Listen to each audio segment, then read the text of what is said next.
Beloved child, let your heart grow still like the surface of a lake after a strong wind. For what I am speaking to you is not meant to stir your emotions for a brief moment, but to place within you a rock-solid foundation that nothing can shake.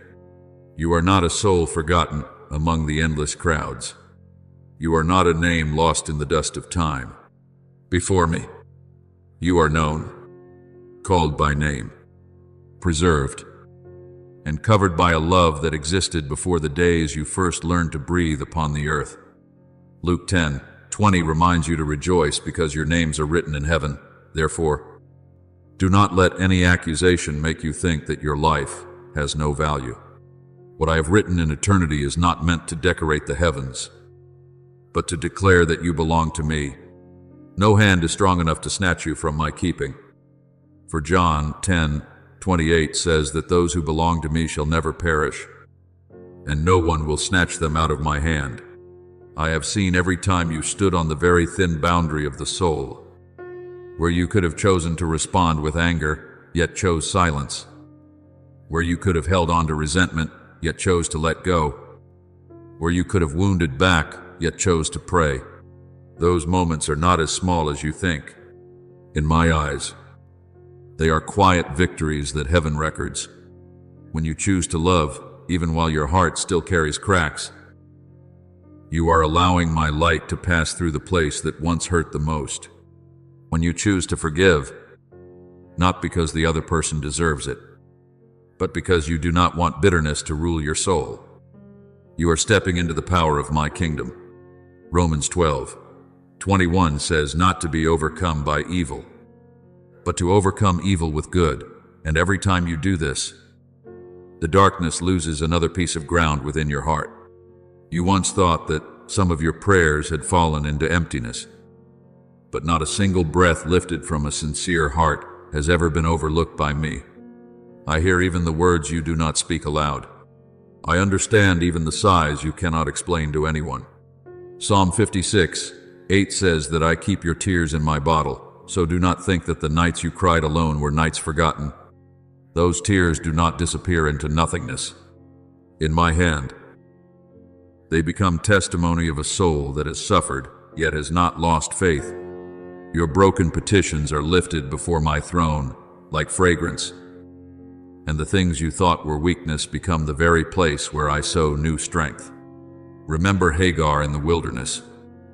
Beloved child, she was driven into a dry place, carrying her little child and a despair that seemed to have no way out. When the water in the skin was gone, she sat at a distance from the child because she did not have the strength to watch him die.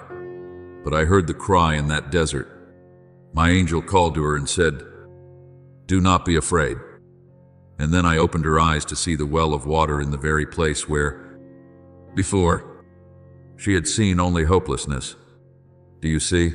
There are times when what you need is not for me to create a new source of water out of nothing, but for me to open your eyes so you can recognize the provision I had already placed near you. When you think you have been abandoned in the wilderness, I still know your name. I know your cry, and I know the exact moment when you need to be lifted up. Therefore, do not be afraid when you must pass through deep waters or burning fire. Isaiah 43:2 says that when you pass through the waters, I will be with you. When you pass through the rivers, they will not sweep over you. When you walk through the fire, you will not be burned. You were not promised a journey without waves, but you were promised a God who will not leave you in the midst of the waves. Storms may rise, human hearts may change, and the things you once leaned on may tremble, but I remain your rock. Psalm 18:2 calls me your rock, your fortress, and your deliverer. Let this truth hold you when your emotions have not yet had time to become calm. You do not stand firm because your circumstances are peaceful. You stand firm because I do not change. Now I am leading you into a new season. But this new season does not begin with human haste. It begins with holy stillness, where you allow every noise to fade back and let my light seep into every weary corner of your soul. I am restoring the parts you thought were lost. I am opening doors you thought were locked. I am joining the scattered pieces of your life into a picture greater than what you can imagine. Philippians 1:6 says that he who began a good work in you will bring it to completion. So do not fear that I will leave you unfinished halfway. What I began by grace, I will complete by faithfulness. Beloved child, lift your head, not with pride, but with the peace of one who knows they are loved. You have passed through many things, seasons of falling, nights of doubt, times when you thought you could not continue, moments when you had only enough strength left to cry, Father, within your heart. But none of these things make you less precious in my eyes. On the contrary, they have taught you more deeply what it means to need me, to trust me before you see, and to love when love carries a cost. You did not grow only in the sunlight, you also grew in the darkness, where the roots of your faith quietly sank deeper into grace. From now on, live as one whose name is carried in heaven. Speak words that bring life. Choose peace instead of rivalry. Forgive while still keeping wisdom. Love without losing your dignity. Walk in the light even when the world is still accustomed to darkness. Revelation 3:5 says that the one who overcomes will be clothed in white garments, and that person's name will not be blotted out of the book of life. My child, I do not say this to make you fear losing yourself, but so you may know that what I have placed upon you is holy and worthy of being guarded. Let each step you take become a response to my love. Let each pure choice you make testify that grace is still at work. And when you feel lonely, remember, you have never truly been alone. I was there in the days when you did not recognize me. I held your hand in the times when you thought you were walking only by the last bit of your own strength. I wiped your tears with a tenderness you could not always feel in that moment. I am the light in your night, the warmth when your heart is cold, the voice calling you back when you lose your way. As soon as you turn your heart toward me, I will meet you. As soon as you whisper, Father, I have already heard before the sound becomes a word. Step into the new season with trust, for heaven is not closed over you. Heaven is opening. Grace is flowing. The promise is drawing near. And I am bearing witness over your life that the one who chose light amid pain will not be swallowed by darkness, but will rise, brighter, deeper, and more peaceful, like a child loved by me from eternity and kept until the end. Beloved child, when you look at the broken pieces within you and think your life has lost its shape, I see the material for a new work of rebuilding. When you think a season has ended in disappointment, I am quietly opening the first page of a deeper, holier chapter, where the things you once called shattered will become places through which my light passes. You were not created to live forever under the shadow of failure, but neither were you called to carry the whole journey by yourself on weary shoulders. Your true strength is not born from forcing yourself to appear like someone who never hurts, but from the moment you know how to place your hand in mine and say, Father, I cannot do this without you. John 15:5 says that apart from me, you can do nothing. Those words do not make you smaller, but bring you back to the true source of life. For when you remain in me, what has grown dry can be watered again. What has lost direction can be guided, and what has been cracked can become a vessel of grace. Therefore, do not continue carrying burdens that I have long desired to lift from you. There are wounds you have hidden for so long that you began to believe they were part of your identity. But I do not call you by the name of your pain. I call you my beloved child, a soul redeemed, lifted up, and healed layer by layer by a love that is never rushed. Psalm 147:3 says that I heal the brokenhearted and bind up their wounds. My child, let me touch even the places you once believed no one was allowed to see. You do not need to present a perfect version of yourself in order to be loved by me. You do not need to prove your worth through achievements, through silent endurance, or by always appearing strong. Your value was already established in my love before you accomplished anything. And it is through remaining in me that every part of your life will be restored into holy order. Remember Lazarus, beloved child, when they placed him in the tomb, when the stone sealed the entrance, when the smell of death caused many to believe all hope was already too late, Christ still did not see that story as the end. He came not according to the urgency of human timing, but according to the timing of glory. Standing before the grave, he declared, Lazarus, come forth. And what seemed buried had to answer the call of life. Do you see? There are promises in your life that seem trapped behind the heavy stone of delay. Dreams that appear wrapped in the burial cloths of disappointment, and parts of your soul that seem as though they can never awaken again. But I am the God of resurrection. John 11:25 says that I am the resurrection and the life. Whoever believes in me, though they die, yet shall they live. Therefore, do not call lost what I still have the power to resurrect. Do not call finished what I am still writing. Now I am doing a new thing within you, and you will not be able to return unchanged to the person who once lived in fear, hostility, and constant self-protection. Isaiah 43:19 says, Behold, I am doing a new thing. Now it springs forth. This new work does not always begin with the sound of trumpets. Many times it begins with a quiet peace where panic once ruled.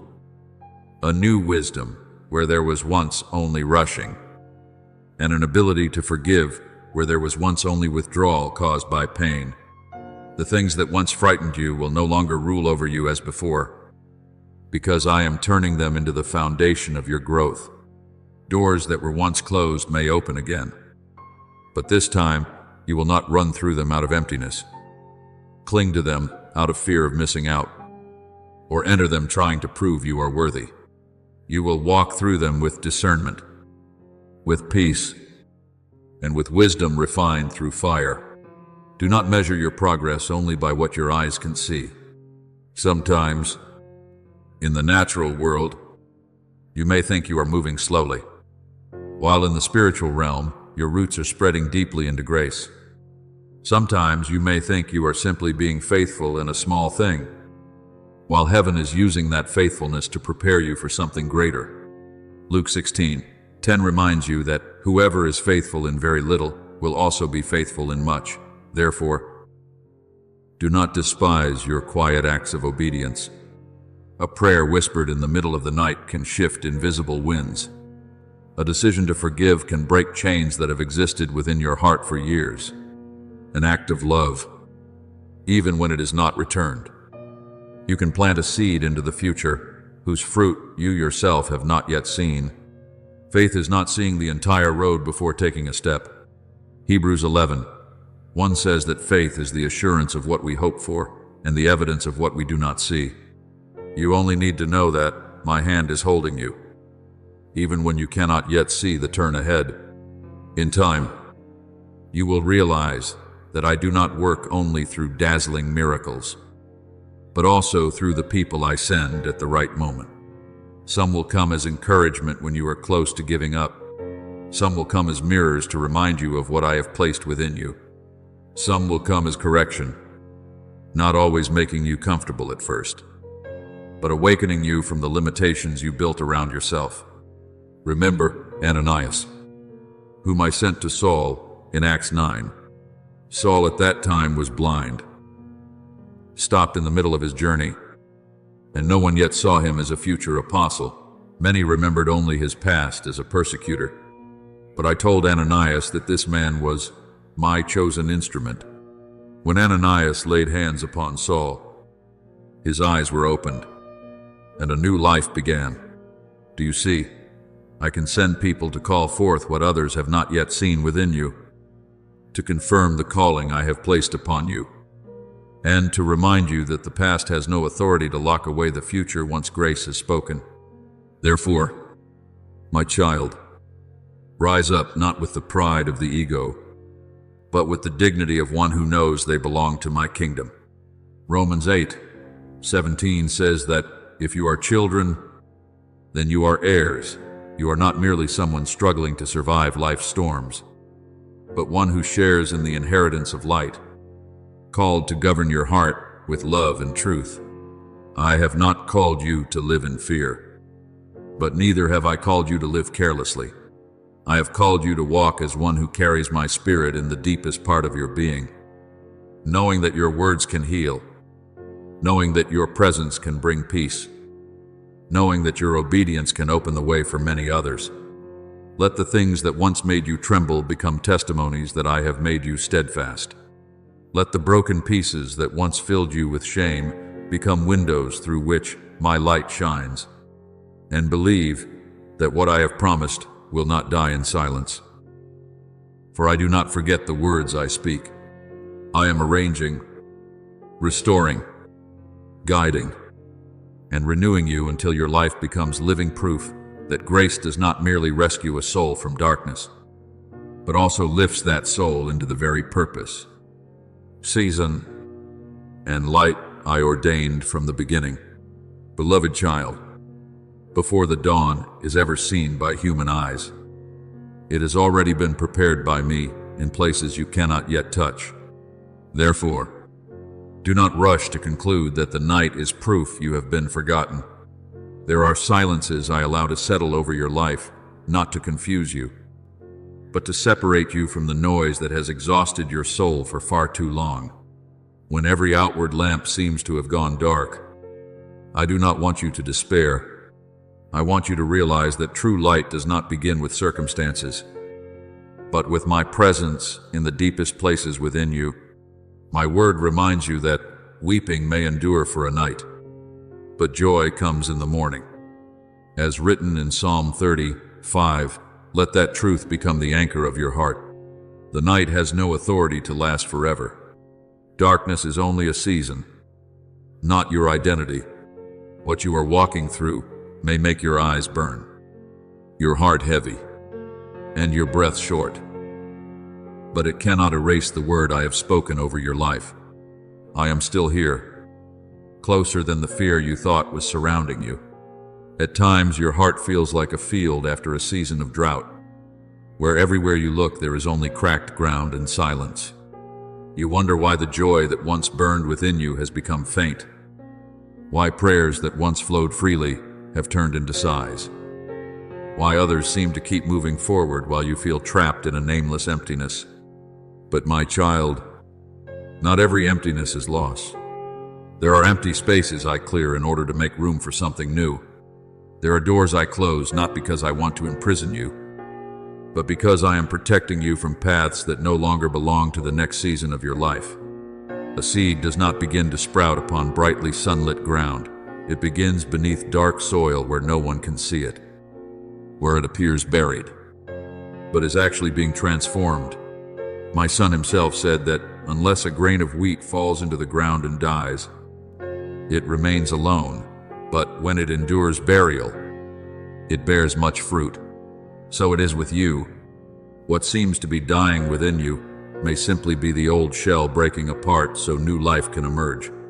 Do not fear my silence. Beloved child, I know there were times when you thought that because you could not hear my voice. It meant I had gone far away. But a loving father does not always speak loudly. Sometimes he sits beside his crying child, places a hand upon their shoulder, and allows his presence to heal what words cannot yet touch. I am working within you in ways deeper than your emotions can recognize. When you feel nothing, I am still sustaining you. When you cannot see the road, I am still guiding your steps.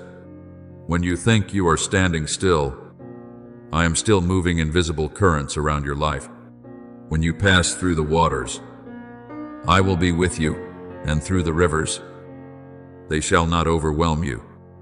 As Isaiah 43:2 says, is not an ancient promise meant only for others.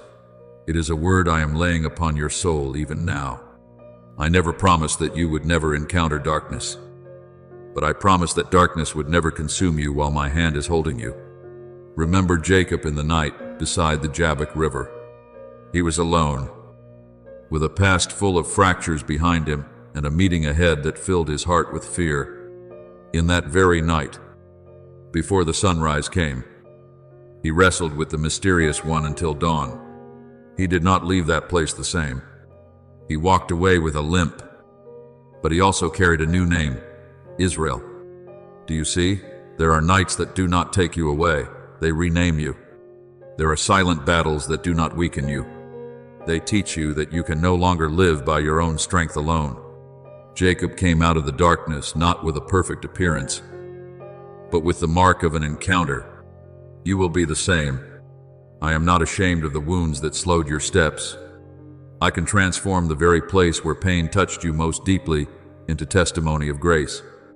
Your dawn may not begin with loud celebration, but with one small, trembling, yet genuine step, the step of someone whom I have renamed through love. Therefore, do not turn back to live forever inside the room of regret. The things that are past may teach you, but they are not permitted to rule over you. I do not lead you back to old memories so you can condemn yourself. I shine light upon them so you may see that even in the places where you thought there was only brokenness, I was quietly preserving a stream of life. Let your heart soften before the fresh breath I am breathing into you. You do not need to strain yourself trying to prove that you are strong. True strength is sometimes nothing more than daring to rest in me for one more day, daring to believe that I am still good even when answers have not yet arrived. Daring to open your heart to light after darkness taught you to live withdrawn and guarded. My word says, be still and know that I am God. Not as a cold command, but as an invitation for you to release the burden of trying to control everything on your own. I am present within that stillness. I am touching the most exhausted places within you with mercy that never runs dry. There will come a moment when you look back and realize that I did not waste a single night of your life. The tears that seemed to fall in vain were watering the ground that would later bloom with life.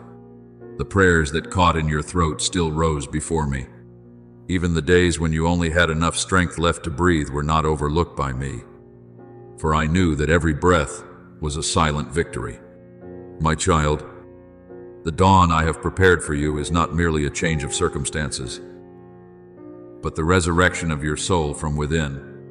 You will no longer see the night as your final enemy, because you will know that I met you there.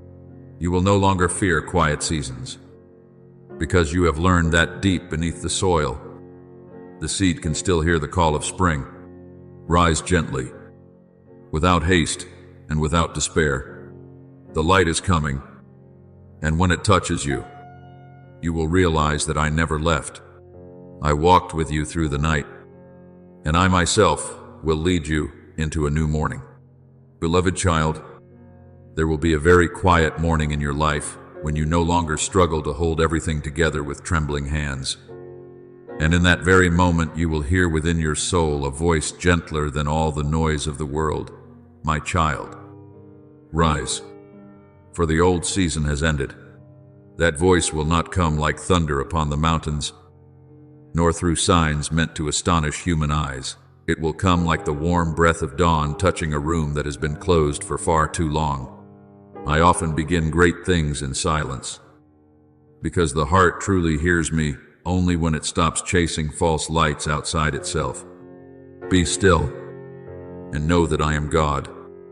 As Psalm 46:10 says, is not a command forcing you into silence while you suffer, but an invitation to release control so I may enter the places you have carried alone for too long. The dawn of the soul is not the moment when every circumstance instantly changes, but the moment when you begin to realize that true light is not found in praise, success, or human approval, but in my presence, dwelling deeply within you. There are things you once believed were losses, yet in my hands they become new ground for planting seeds. You once thought that when a door closed, it was the end, but I could already see another path opening behind that door through grace. Change is not always loss. Many times it is the way I free you from garments that have become too small for your soul. If you continue clinging to things whose season has ended, your hands will no longer be empty enough to receive what I am about to place within them. Therefore, do not fear when old layers begin to fall away. A seed only breaks open when the life inside has become stronger than the shell surrounding it. I have spoken. Behold, I will do a new thing. Now it shall spring forth. Shall you not know it? As written in Isaiah 43:19, and my child, this new thing does not always begin with joyful celebration. Sometimes it begins with tears, with surrender, with a holy emptiness, so I may fill you with something purer. Remember King Nebuchadnezzar, who once stood upon the heights of power, looking over glorious Babylon and believing all its splendor had been built by his own hand. But when pride filled his heart, even a mighty throne could not keep him from being brought low. He lost his understanding, left the palace, and lived among the fields like a forgotten man, until his eyes were lifted toward heaven and his heart recognized the Most High. It was when he humbled himself that clarity returned. It was when he stopped exalting himself that I restored what had been lost. Do you see, there are times when a person must descend very low, not to be destroyed, but to relearn the foundation of life itself, what the world calls collapse. I can turn into an altar, what people call shame. I can transform into the place where a soul encounters truth. Whoever exalts himself will be humbled, and whoever humbles himself will be exalted. As Matthew 23:12 says, this is not a threat, but the law of grace. When you kneel down in truth, I am able to raise you up in goodness. I have seen the nights when you cried because you were misunderstood, the moments when you smiled on the outside while something inside you quietly broke apart. I have also seen how you tried to forgive, not because the wound no longer hurt, but because you did not want bitterness to rule your soul. Every tear you thought had fallen into emptiness has been remembered by me. You keep track of all my sorrows. You have collected all my tears in your bottle. As Psalm 56:8 says, is a reminder that I never take lightly the silent pain within you. Those tears do not make you weak. When placed into my hands, they become water that nourishes the seeds of mercy. One day, the very place where you were wounded will become the place where you know how to touch others with gentleness. You will not comfort people with empty phrases, but with a heart that has walked through the night and still chose the light. Then you will understand that rebirth is not merely being taken out of suffering, but being transformed in the very way you see suffering itself. When your soul awakens, you no longer run from the past like someone being hunted, nor do you allow what is past to continue naming you. You will look back at the broken pieces and realize that the light entered through those very cracks. If anyone is in Christ, he is a new creation. The old has passed away. Behold, all things have become new. As written in 2 Corinthians 5:17, those words speak not only of a single moment, but of a journey. Day by day, I renew the way you love, the way you trust, the way you forgive, the way you walk without fear, pulling you backward anymore. You do not need to prove your worth to people who only know how to see you through the season of your weakness. You belong to me, and what belongs to me is not defined by a dark chapter. As new life begins to bloom within you, the things you once clung to will gradually lose their power over you. You will no longer believe your honor rests in the positions the world gives you. nor will you place your peace in the number of people who remain beside you. You will learn to love the small things you once rushed past, a streak of sunlight upon the wall, the sound of wind moving through the leaves, the innocent smile of a child, a simple meal filled with peace, an afternoon where you do not need to defeat anyone or prove anything. I am present not only in seas that part, in fire from heaven, or in miracles that astonish crowds. I am also present in bread broken at the table, in wells along the road, and in the quiet whisper within the garden of your heart. When you begin to recognize me in ordinary things, your soul will no longer thirst for loud displays of glory. Therefore, beloved child, do not despise the season in which you are being planted again. Perhaps today you cannot yet see the fruit, but the roots are quietly searching for water. Perhaps you do not yet hear songs of celebration, but your heart is learning a deeper melody.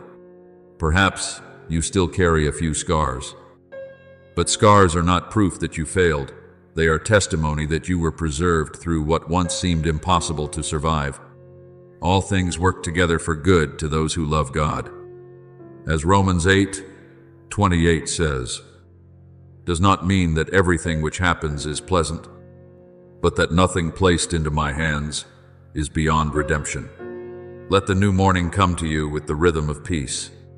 Open your heart, not to forget everything, but so I may turn everything into good soil. I am leading you into a new chapter where freedom is no longer a distant calling, but the very breath of a soul that knows it is loved, protected, and born again in my light. Beloved child, there are beginnings that I do not place before you like the sound of a great trumpet, but like a soft ray of light, quietly passing through the cracks of the soul. You may have expected a mighty sign, an instant transformation, a word that would shake everything around you, but many times, my grace enters your life more gently than that. It comes while you are still sitting among old fragments.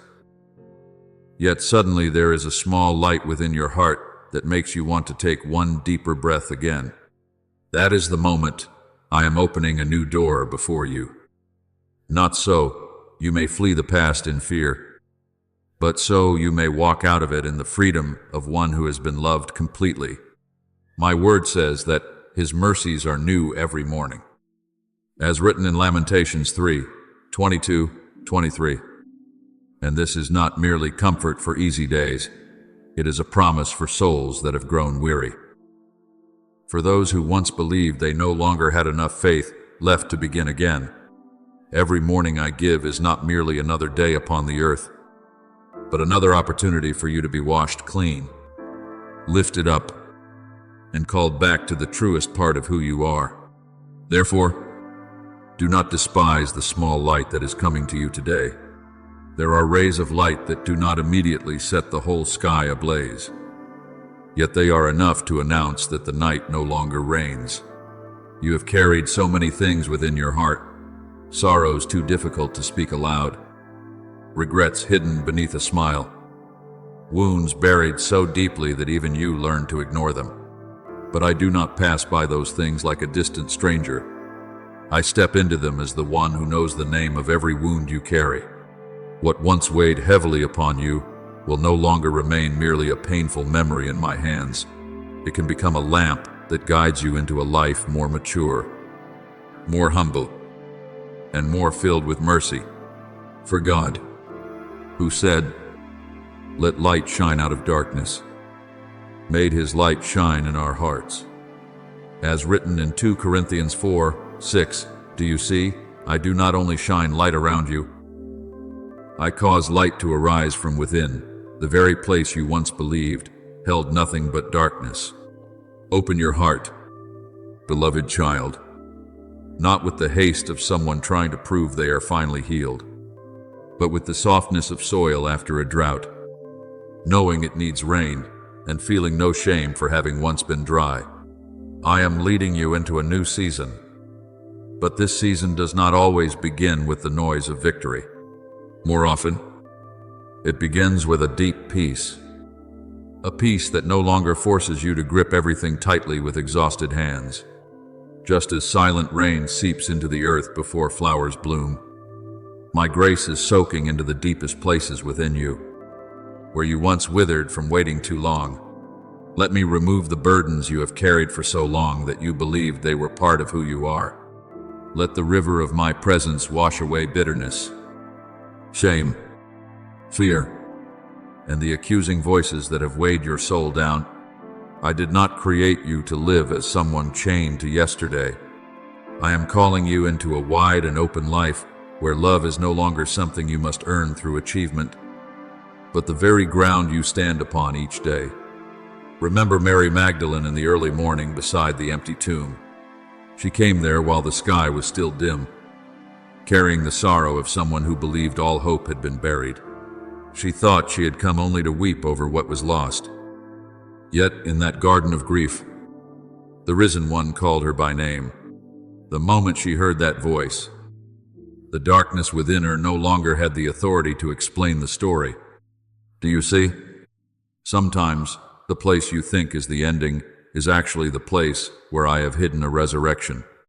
Sometimes you come to me only to mourn what was lost, but I meet you there in order to give you a new calling, a new vision, a new heart. John 20 reminds you that Mary recognized the Lord when he called her name. In the same way, you will not be healed merely by understanding every reason why things happened, but by hearing my voice call your name again in love.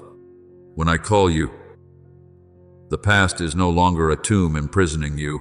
It becomes the garden where life begins to speak again. From this day forward, let your soul learn to receive the future as a promise unfolding, not as a distant thing that fills you with anxiety. I know there were times when you looked ahead with eyes already trained by disappointment, and even goodness itself made you hesitant. But, my child, I do not open a new door for you to walk through it, carrying old fears. I open it so you may walk in the light of the calling I prepared for your life long ago.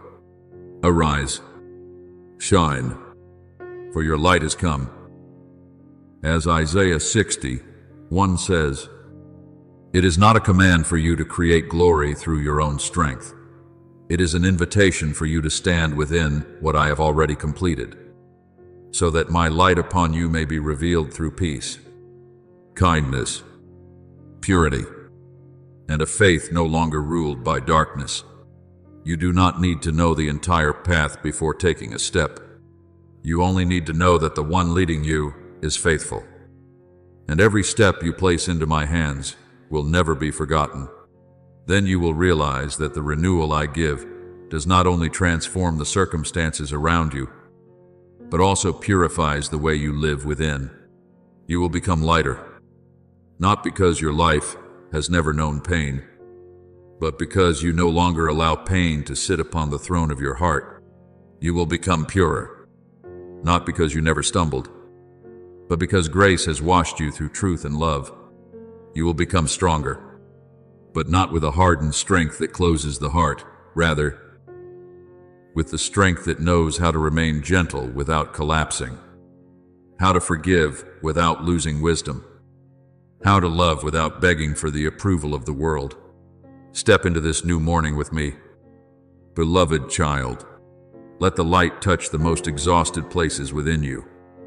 Let peace fill the spaces that have long stood empty. Let hope rise where you once believed only dry ground remained. I am renewing you not halfway, but from the roots upward. And when you walk through the door I have opened, you will understand that dawn is not only upon the horizon, dawn is being lit by my hand within your very soul. Beloved child, do not think that transformation happens only in some distant place beyond your reach, as though you were merely standing on the sidelines while heaven worked wonders for others. No, I speak to you with a love that is deeply real. Your own heart is the first ground I am touching. In the deepest places within you, where fear, weariness, doubt, and unheard sighs once lived, I am planting a new seed of life, Every heartbeat within you is not merely proof that you still exist. It is evidence that my grace is still carrying you through every moment. When you awaken and realize you are still breathing, do not consider it a small thing. That breath is a reminder that I have not yet finished writing your story. The breath of the Almighty gives me life. As Job 33:4 says, is not some distant idea, it is a living truth flowing through every rhythm of your life. Even on the days when you believed the light within you had begun to fade, there are mornings when I do not awaken you with loud sounds, but with a gentleness that slips through your soul like the first sunlight passing through a window. You may hear me in the soft rustling of leaves, in the lightest breeze, in the quietness that follows a long night of thoughts. I do not speak only through thunder or seas divided in two. I also speak through delicate movements that only a watchful heart can recognize. When Elijah hid in the cave, he waited for me in the mighty wind, in the earthquake, and in the fire. Yet I was not within those noises in the way he expected. Then came a still, small voice, and there he encountered me again. Do you see? When your soul has grown weary from outward chaos, I often choose to come in whispers in order to draw you back into peace. Do not ignore the quiet voice within your heart saying, forgive, let go, rise again, trust one more time. Many times, dawn does not begin in the sky, but in the moment you choose to listen to me. Darkness may cause you to forget that you were created to shine, but it cannot change the nature I placed within you. A long night may train your eyes to grow accustomed to dimness. Yet when the first light appears, all creation must acknowledge that darkness has an expiration. The light shines in the darkness, and the darkness has not overcome it. As John 1:5 says, is the truth. I want you to hold firmly within your heart. Seasons of doubt are not stronger than truth. Days of weariness do not have the authority to call you a failure. Fear may speak loudly, but it does not have the final word over your life. When I rekindle faith within you, that light does not need to be loud in order to overcome. It only needs to exist. And darkness will begin to retreat little by little. My child, dawn in the spiritual life is not merely a fleeting, beautiful feeling. It is the moment you choose to no longer live as a prisoner of yesterday. When you forgive the one who wounded your heart, not because they deserve the power to hurt you, but because you no longer want the chains of bitterness wrapped around your soul. That is a ray of light breaking forth. When you release something you once tried to hold on to at any cost, not because it was unimportant, but because you trust that my hands can guard you better than your own hands can. That is dawn opening its gates. When you dare to love again after having once been betrayed, not with naive innocence, but with a heart I have taught to become both wise and gentle. That is the sign my Spirit is renewing you from within. Where the Spirit of the Lord is, there is freedom. As 2 Corinthians 3:17 says, and that freedom is not only escape from circumstances, but freedom from the power fear once held over your soul. I want you to remember the valley of dry bones that Ezekiel saw. Before him was not a garden in bloom, but a field full of dry bones, the image of something that had been dead too long for anyone to hope again. Yet I asked him, can these bones live? And when my word was spoken, the bones began to come together. Flesh covered them, and then breath entered them until a living army stood upright.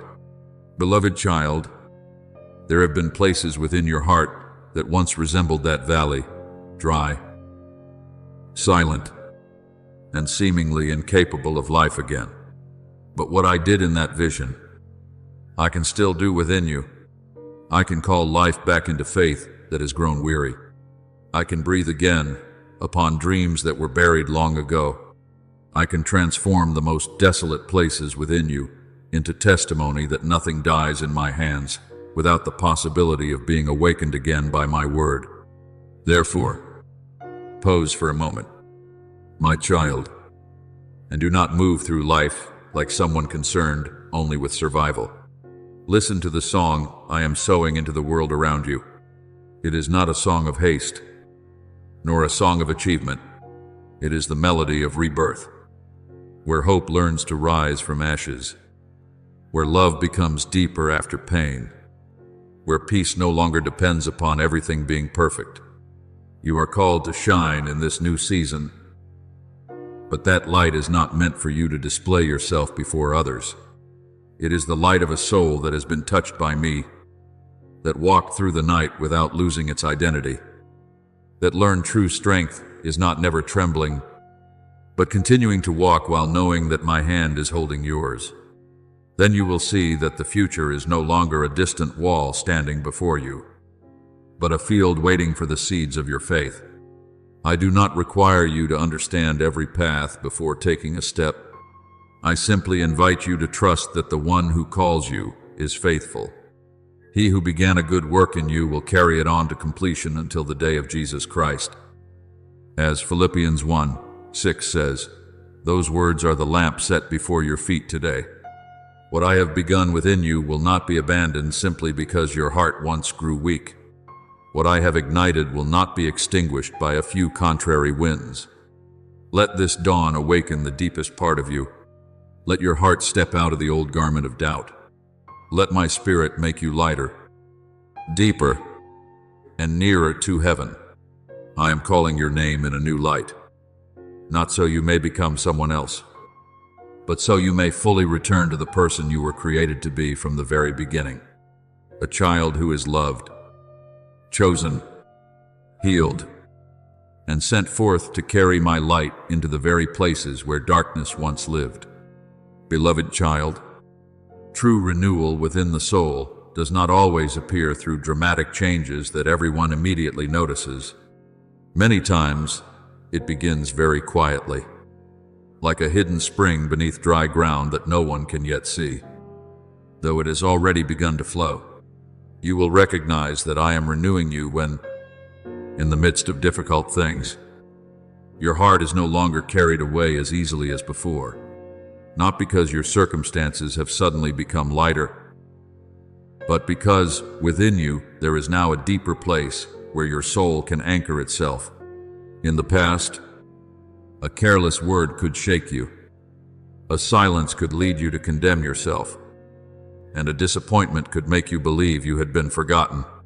But now, even while the winds still blow, you are beginning to return to me before reacting to the world. That is the sign that grace has touched you.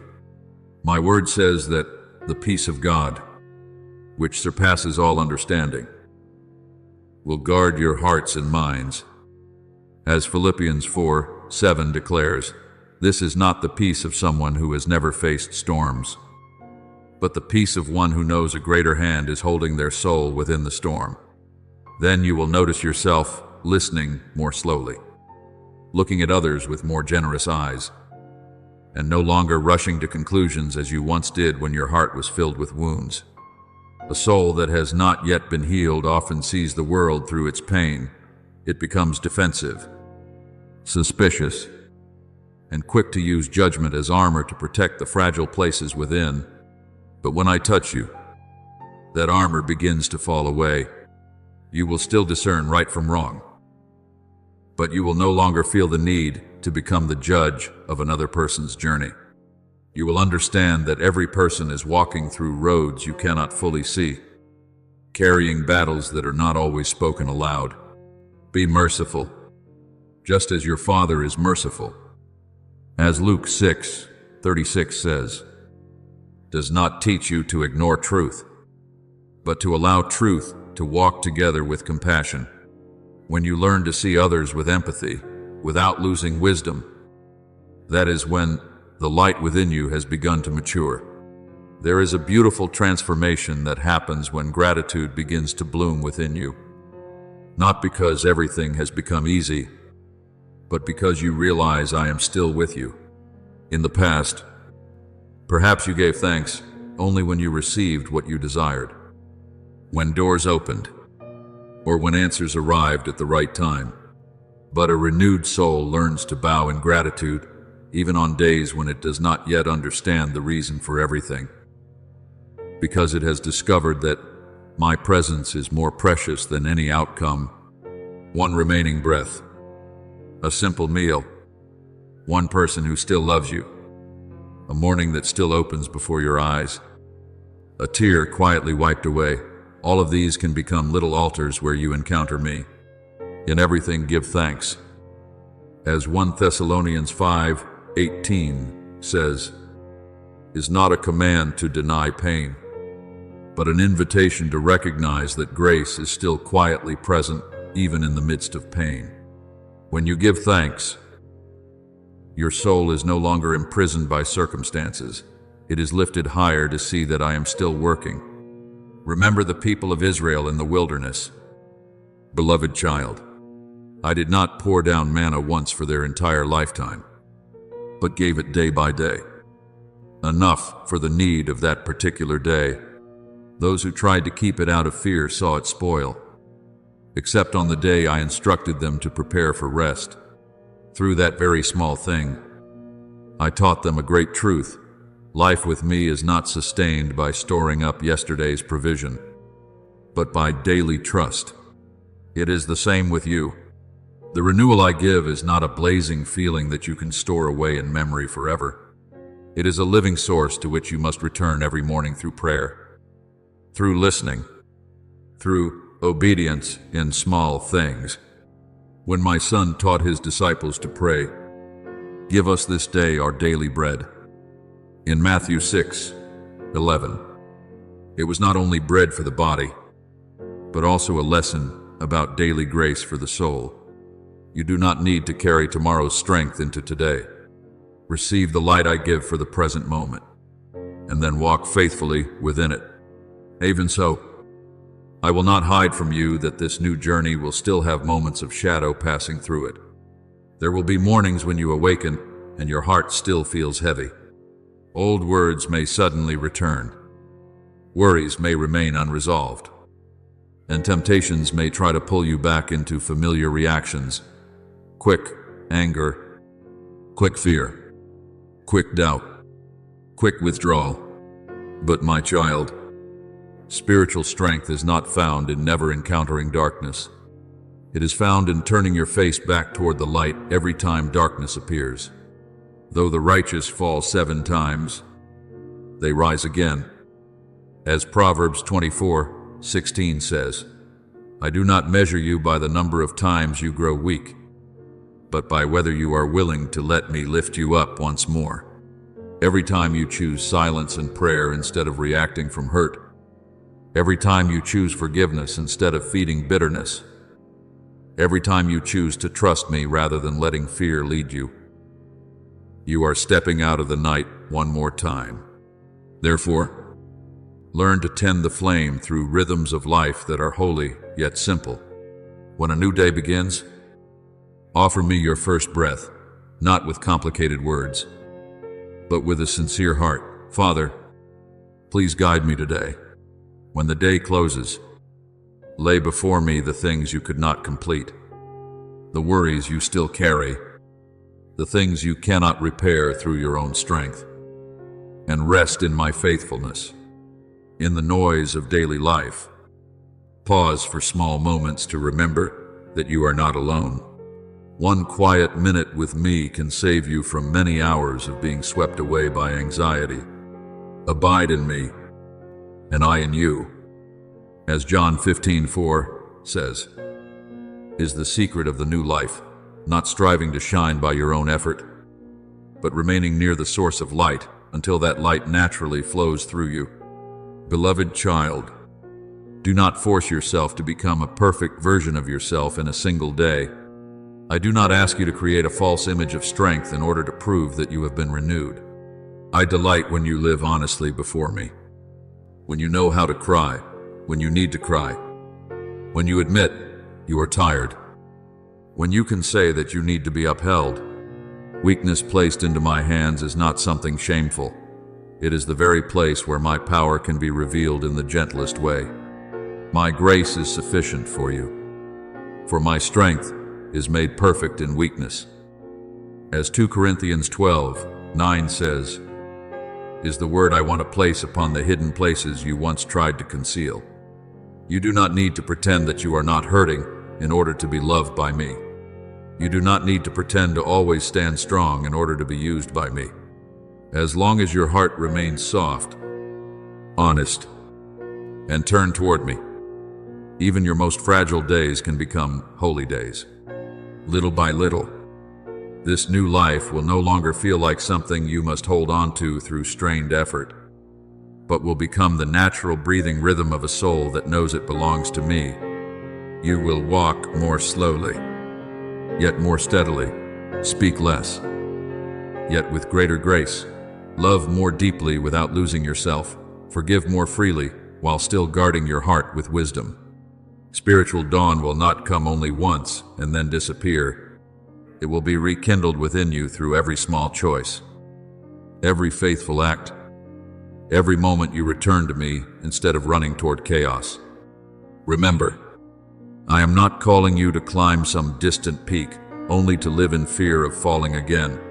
I am inviting you to walk with me along a path, and along that path, the light will be renewed day after day until you finally realize that new life is no longer far away from you. I have already placed it within you, and it is growing through every breath, every prayer, every healed tear, and every step you choose to take toward the light. Beloved child, there are seasons when I do not immediately change everything around you, but I quietly transform the way you see everything. The sky may still hold clouds, the road may still contain stones, and people may still wound you at times. Yet within you, there is no longer the old room filled with fear. When spiritual dawn touches the soul, the first thing renewed is not always the circumstance, but the eyes within you. You begin to see the things that once made you tremble as lessons that have already fulfilled their purpose. No longer as sentences imprisoning your life, you look at those who once hurt you, and your heart no longer desires only to retaliate. Instead, you begin to recognize that they too carry long nights, wounds, and dark places that have not yet been healed. This does not mean you deny the pain or allow wrongdoing to continue ruling over you. No, you still need wisdom, boundaries, and truth. But when mercy begins to grow within you, anger no longer sits upon the throne. Be kind to one another, tender-hearted, forgiving one another. As Ephesians 4:32 says, is not a call for you to become weak before evil, but an invitation to step out of the chains of bitterness so your soul may be free. I want you to understand that new life is not built through one brilliant moment left behind as a memory, but nurtured through small choices repeated in awareness and faithfulness. A great fire is sustained by many small pieces of wood. A beautiful garden is maintained through quiet and consistent watering. So it is with a reborn soul. My child, it grows whenever you pause before reacting, whenever you choose prayer instead of letting anxiety carry you away, whenever you give thanks in the midst of incompleteness, whenever you listen rather than rushing to conclusions. Do not despise those small things. In my eyes, quiet faithfulness is often more precious than grand declarations that quickly fade away. My son said, "Whoever is faithful in very little is also faithful in much." As Luke 16:10 declares, therefore, every morning you choose to enter the day with a softened heart, and every evening you lay your burdens before me. Those moments become holy stones, building the new life within you. There are old things that will leave you, not because they were meaningless, but because they have completed their purpose. A leaf does not fall because the tree has failed. It falls so the tree may enter another season. In the same way, there are memories, habits, worries, ways of protecting yourself, and ways of thinking about yourself that once helped you survive difficult seasons. But if you continue holding on to them, they will become heavy garments, preventing you from walking freely. Letting go does not mean denying the past, nor does it mean minimizing what you have suffered. Letting go means surrendering the final interpretation of your life back into my hands, forgetting those things which are behind and reaching forward to those things which are ahead. As Philippians 3:13 says, does not teach you to become careless, but teaches you not to allow yesterday to rule the direction of today. Everything you place into my hands will never be wasted. I can take what you believed was only ashes and turn it into fertile ground for the flowers of a coming season. Remember Naaman, the commander honored among men, yet carrying leprosy within his body. He expected a great miracle, a magnificent ritual, a healing worthy of his status. But I sent the prophet Elisha to tell him to wash 7 times in the Jordan River. The act seemed too simple, too humble for his pride, so much so that he became angry and nearly returned home still carrying his sickness.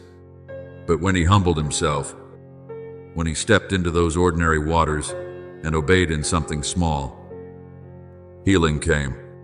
Do you see? Many times the miracle I prepare for you is not found in the grand and glorious things you imagine, but in very simple acts of obedience, an apology, a morning prayer, a decision to forgive, a moment of refusing to answer hurt with hurt, a willingness to let me cleanse the pride, fear, and defensiveness within you. To obey is better than sacrifice. As 1 Samuel 15:22 says, and it is within that humble obedience that the waters of grace begin touching the places you believed had remained unhealed for far too long. Therefore, learn to slow your steps within my presence. The world will always urge you to move faster, prove more, hold tighter, react stronger. But I do not lead you through haste. I lead you through peace. When you pause, you are not falling behind. You are allowing your soul to return to the source of life. There are dark places within you that do not need condemnation. They need the touch of my light. There are wounds that cannot be healed through busyness. They need to be placed quietly before me. In quietness and trust shall be your strength. As Isaiah 30:15 says, those words are the key I am placing into your hands in this season. You do not need to struggle to become new through your own strength. What I have begun within you will grow as you learn to remain, to listen, and to open your heart so grace may do its deep and hidden work. Then one day, you will realize that the fire within you no longer burns through strained effort, but through the gentle flow of my love. You will no longer force yourself to feel peace. Peace itself will become the place you naturally return to. You will no longer compel yourself to forgive through rigid determination. Forgiveness will begin blooming from a heart I have softened. You will no longer live trying to maintain a perfect image before others. Instead, you will live honestly, purely, humbly, and freely. The fruit of the Spirit is love, joy, peace, patience, kindness, goodness, faithfulness.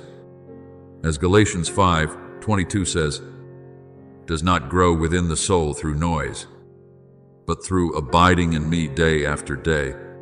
That seed needs time, but it will surely grow as long as you continue opening your heart to the light. Beloved child, the things you leave behind will no longer chase after you like the ghosts of failure. In my hands, they will become testimonies of growth. The days when you once cried will teach you how to be gentle with those who are now weeping. The times when you were misunderstood will teach you how to listen more deeply before judging. The wounds you once tried to hide will become places through which my mercy flows into the lives of others. Keep walking slowly but sincerely, softly yet firmly, humbly, yet full of hope. I do not ask you to complete everything in a single day. I simply invite you, day after day, to return to the light, to release one more thing that no longer belongs to life, to choose love instead of closing your heart. And as you do this, the spiritual dawn will no longer be only a passing moment. It will become a new rhythm within you, where I continue to shine, heal, and cause you to bloom in the season of grace I have prepared. Beloved child, some of the greatest miracles do not arrive with the sound of thunder, nor appear before human eyes in dazzling form. Some miracles are simply this: a soul that once nearly collapsed, still lifting its eyes this morning, still breathing, still whispering to me, "I still believe." Do you think that is something small? No, my child. When a heart that has been shattered still refuses to close itself to love, when someone exhausted to the very depths still chooses to take one more step in faith, when you no longer understand everything yet still place your hand into mine, heaven recognizes this as victory. We are hard-pressed on every side, but not crushed, perplexed, but not in despair. As 2 Corinthians 4:8 says, is not only the testimony of people long ago, but your own testimony in this season. You have passed through silences that seem to contain no answers. Yet those silences did not consume you, because I was there quietly holding your soul together. I will continue placing within you a peace that does not depend on what the world calls favorable circumstances. That peace is not fragile, like a morning emotion that fades by evening. It is deeper than an outward smile, stronger than temporary reassurance, and steadier than the things you can control. The peace of God, which surpasses all understanding, will guard your hearts and minds. As Philippians 4:7 says, let those words sink into the deepest places within you. I do not promise that the winds will never rise again, but I promise to place within you a refuge the winds cannot destroy. I do not promise that every wave will become calm the moment you pray, but I promise that within you there will be a holy shoreline where your soul knows it is not drifting alone. True peace is not born from everything outside becoming perfect. True peace is born from my presence dwelling within you, even in the midst of imperfection. And as that peace grows, you will not keep it locked away like a treasure meant only for yourself. My grace never stops in one heart, simply to remain there. It flows. It spreads. It seeks out other thirsty souls. You were lifted up, not so you could look down on others, but so you could bend down in mercy. You were given light not to become proud, but to become a gentle sign for those still wandering in the night. You do not need to shine brilliantly in order to bear witness of me. If you simply live sincerely, love sincerely, forgive sincerely, and walk in genuine peace, my light will naturally shine through you. When my son said, "You are the light of the world," in Matthew 5:14, he did not mean that you must create light through your own strength. He called you to remain close enough to me that your life reflects what you have received. Remember Paul and Silas in the prison at Philippi. Their feet were chained. Their bodies carried wounds. Darkness surrounded them, and by the world's standards they seemed powerless. Yet, instead of allowing pain to steal the voice of their souls, they prayed and sang praises to me in the middle of the night. Do you see? Their song did not rise from comfortable circumstances, but from a freedom deeper than chains. Then the earth shook. The prison doors opened, and not only were they set free, but the jailer and his household were led into life as well. This is what I want you to understand. When you keep your faith alive in dark places, your story can become a doorway through which others find me. Sometimes your strongest testimony will not be when you stand upon the mountaintop, but when you still sing in the night. Remain gentle in pain. and refuse to lose love even when you have every reason to become bitter. Beloved child, your old tears will not remain forever as signs of sorrow alone. In my hands, they will become oil for future encounters. One day, you will hear someone speak about their fears, and you will not rush to judge them, because you will remember how deeply you once trembled yourself.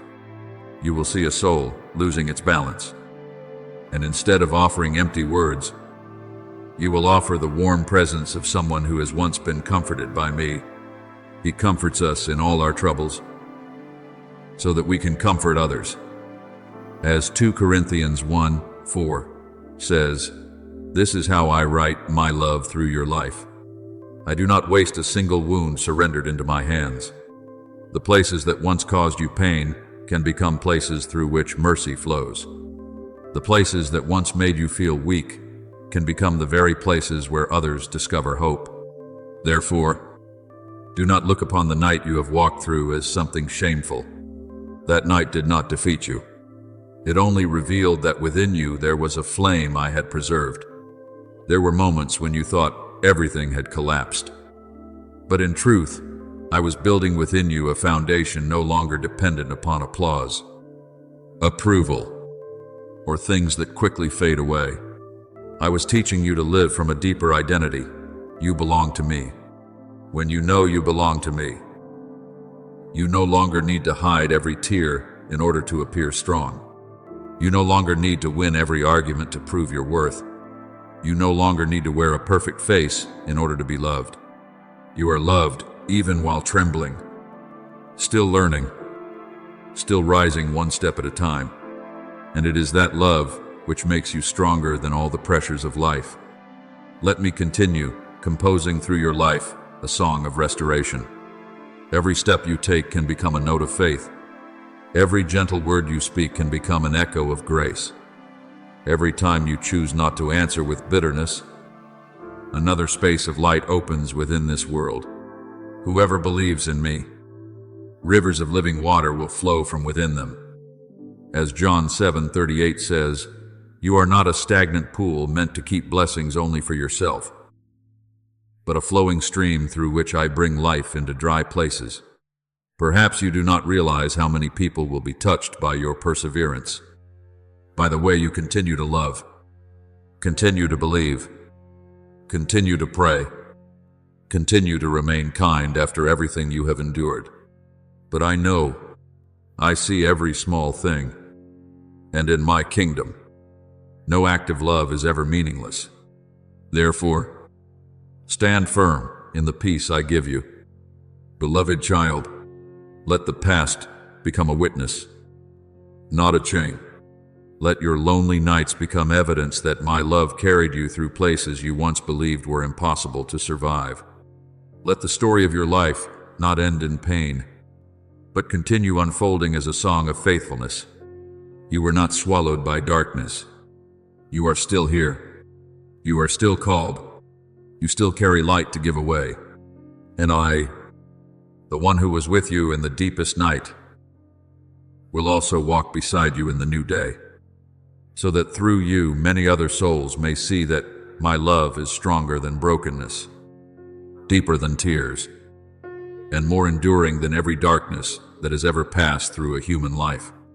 Beloved child, I do not call you into the light because you have never been broken, but precisely because you walked through dark places and still did not lose my calling upon your life. The world often searches for flawless people, faces that always shine brightly, hands that have never trembled.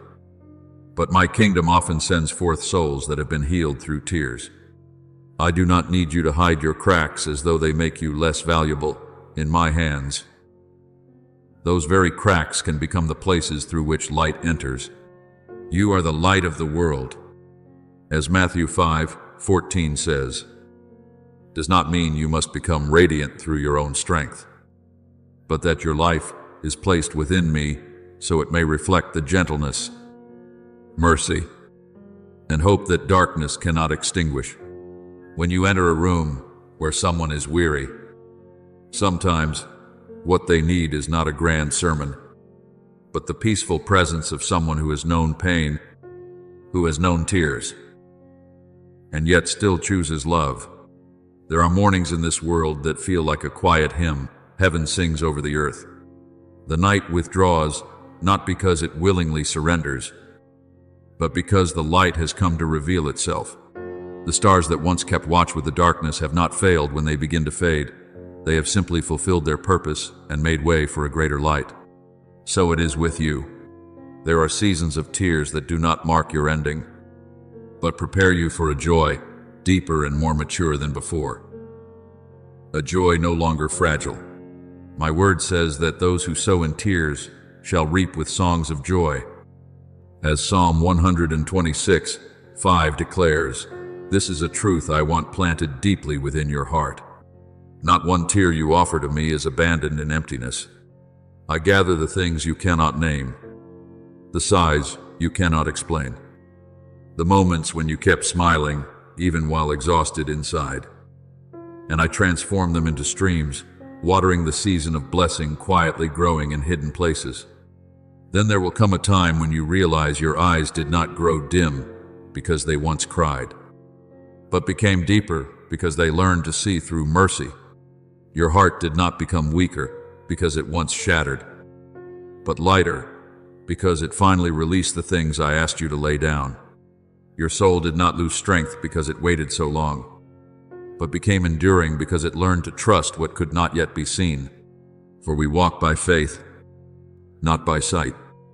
As 2 Corinthians 5:7 says, remember this, my child, the most beautiful faith is not always the faith that speaks loudly in victory, but the faith that still breathes through an ordinary day.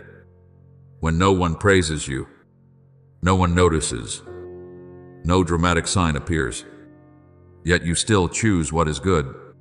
Every time you forgive instead of feeding anger, every time you quietly do what is right instead of seeking recognition, every time you continue praying though your heart is weary, you are being born again into the light one more time. Remember Peter, beloved child, he once boldly declared that he would never abandon my son. Yet in the hour of testing, he denied him 3 times. When the rooster crowed, he went outside and wept bitterly. Perhaps he believed everything within him had ended, his faithfulness, his calling, his worthiness to be used again. But I did not allow his story to end in those tears. After the resurrection, by the shore of the sea, my son prepared a fire, bread, and fish, then asked him with love, do you love me? And after every trembling answer, he did not cast Peter away, but restored his calling, feed my sheep. Do you see? The man who once cried because of failure was later sent to care for other souls. The one who stumbled was not rejected by me, once restored. He became a powerful witness of grace. I can do the same with you.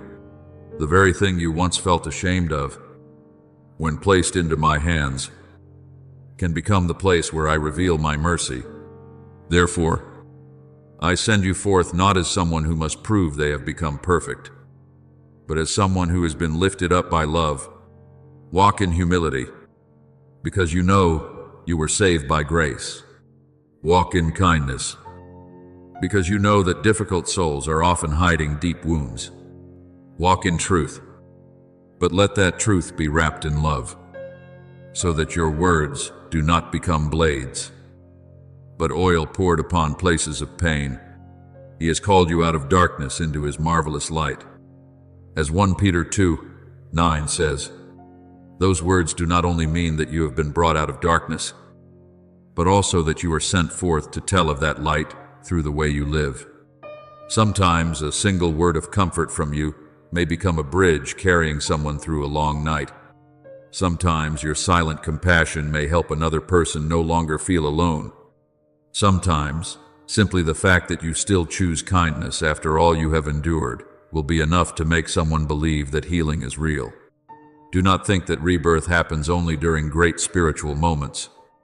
I am renewing you within the small choices of ordinary days.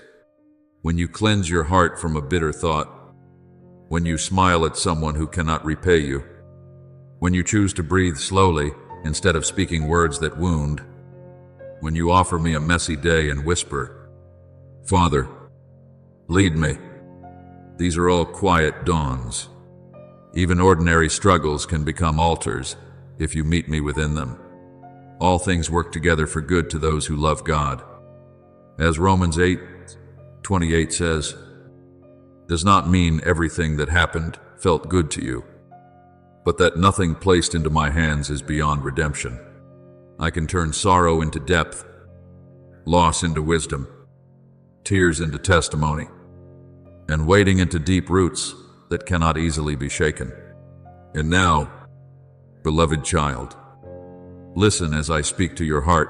I delight in you, not because you have never been weak, but because you did not allow weakness to pull you away from me. Not because you have never been afraid, but because you chose to keep walking even while your feet trembled. Not because you understood every reason, but because amid unanswered questions, you still allowed the light to have the final word. You chose me when darkness invited you to close your heart. You chose love when pain wanted to harden you. You chose faith when your natural eyes could not yet see the way ahead. Therefore, rise in the gentleness of this new morning. Let every sunrise remind you that every night has its limit. But my love does not. The sorrow you once carried was not meaningless. It became the bridge leading you into a deeper and more mature joy. And from that place, you will walk as a soul called out of the night, carrying within you a light that is not proud, but enduring, warm, and holy, so that those who are still lost may look at you and remember that dawn still comes. Beloved child, the things I have prepared for you have not been lost along the way, nor stolen from my hand, nor delayed by darkness beyond my authority. What belongs to you within my will shall arrive in the right season, in the right way, and at the right moment when your soul has become spacious enough to receive it without being led astray by the blessing itself. You often think waiting is proof of being forgotten. But I want you to understand that waiting can also be the quiet cradle where I nurture maturity within you. Fruit picked too early will taste bitter, even though it was created to become sweet. A door opened too soon may lead you into it while your heart is still filled with fear, while your hands still cling tightly to the past, while your eyes still see yourself through old shame. Therefore, I do not delay in order to hurt you. I prepare you so that when what I promised arrives, you will not only receive it with your hands, but also preserve it with a peaceful soul. To everything there is a season.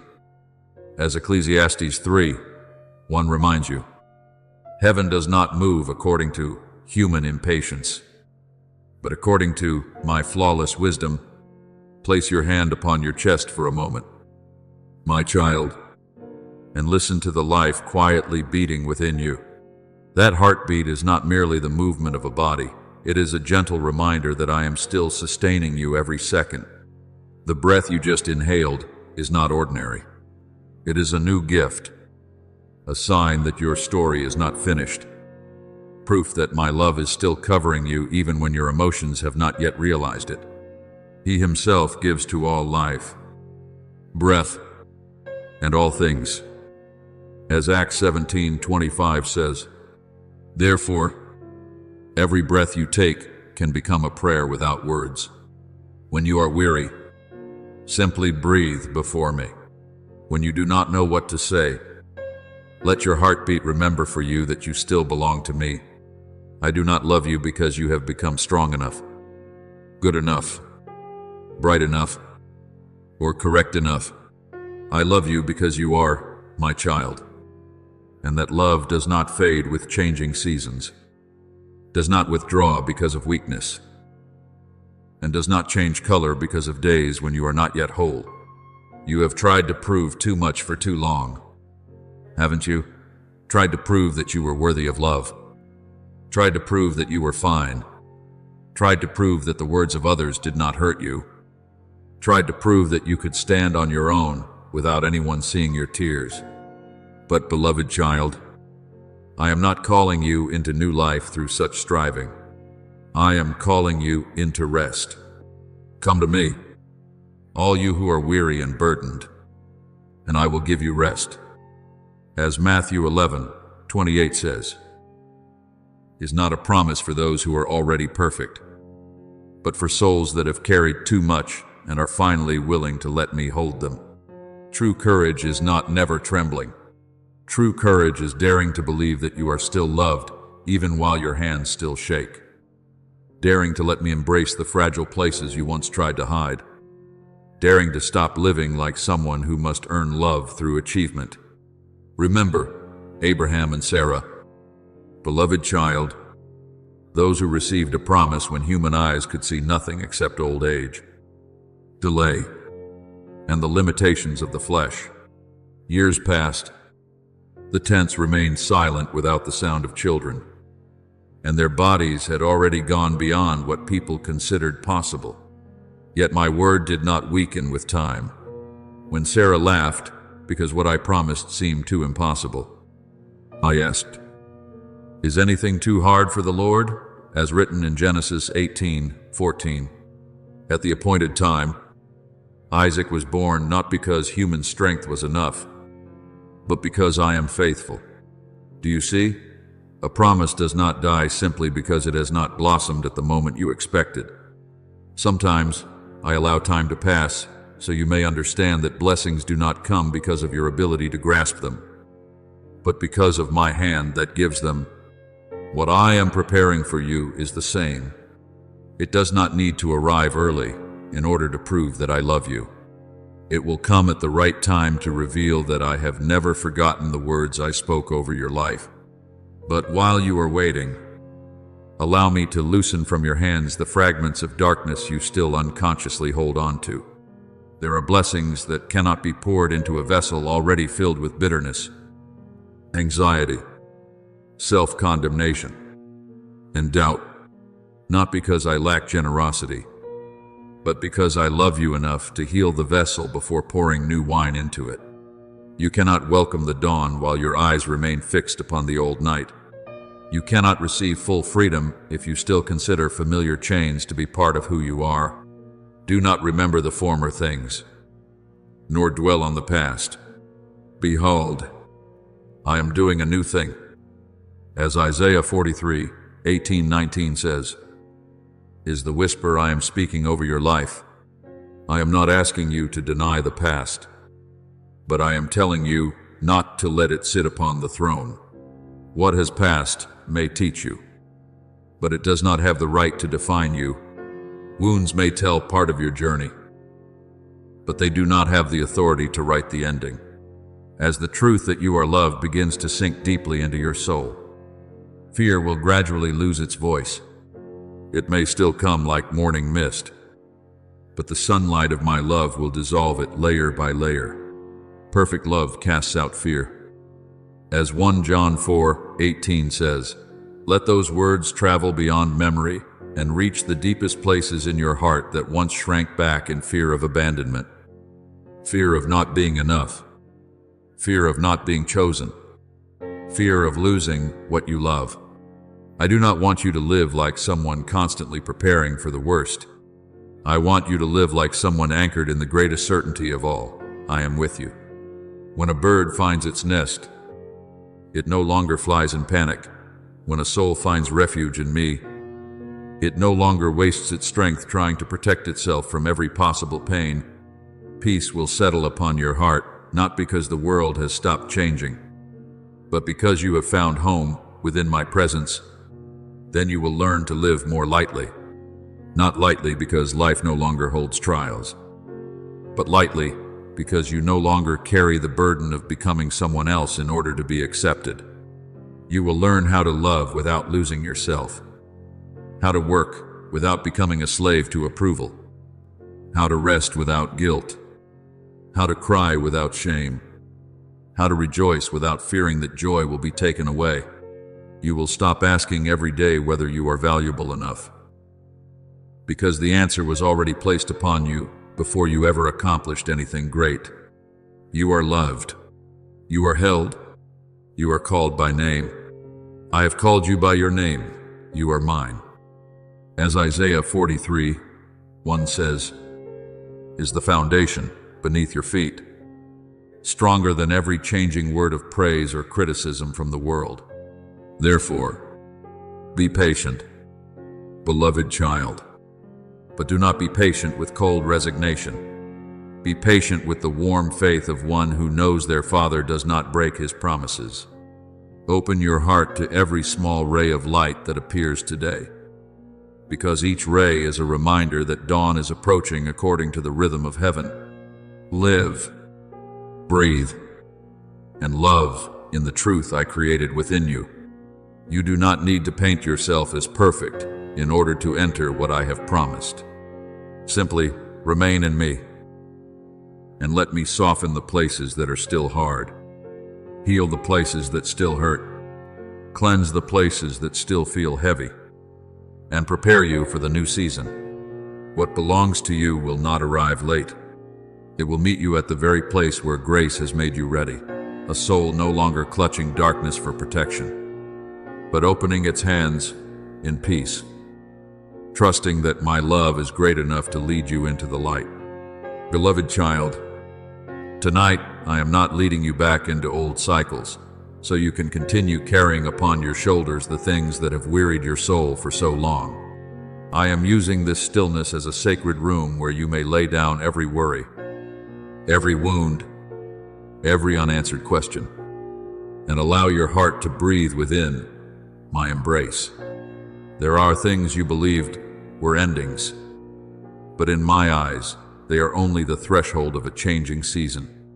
Night does not come to imprison you, but to teach you how to trust the light before your eyes can yet see the dawn. Weeping may endure for a night, but joy comes in the morning. As Psalm 30:5 says, is not some distant promise. It is the word I am lighting within the very place where you once believed. Only silence remained. You are not forgotten in this darkness.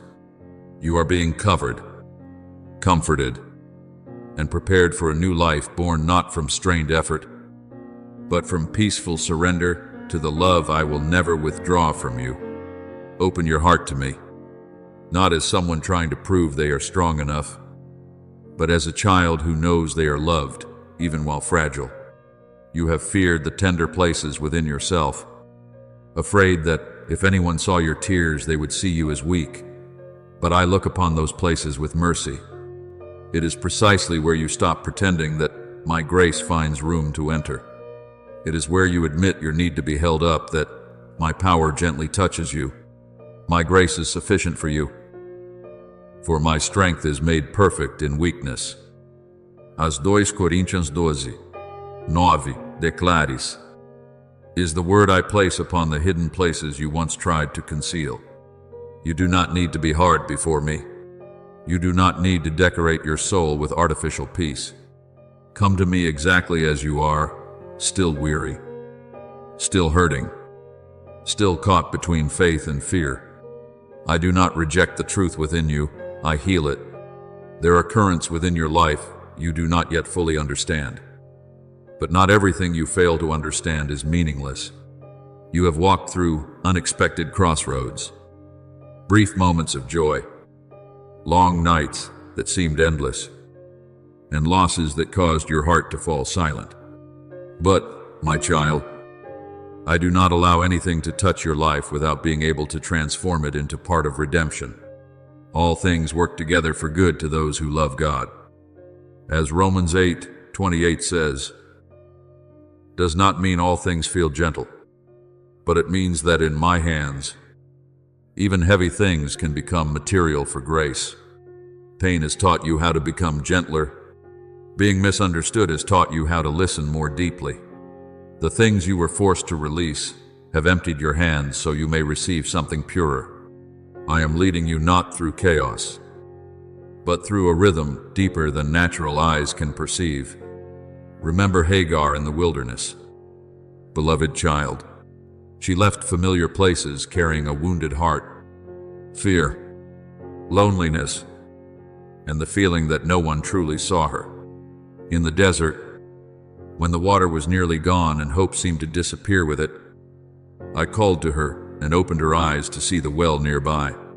She called me the God who sees. As Genesis 16:13 reminds you, because in the very place where she believed herself abandoned, I saw her completely. Do you see? There are wells of grace closer to you than you realize. But tears and fear have kept you from noticing them. I do not condemn you for being tired. I only desire to open the eyes of your soul so you may understand that wilderness places can become meeting places, and places that seem like endings can still echo with my voice. Therefore, let the things that have weighed heavily upon your heart leave you tonight. Do not continue carrying old words like stones within your soul. Do not cling to wounds as though they are the only proof of your story.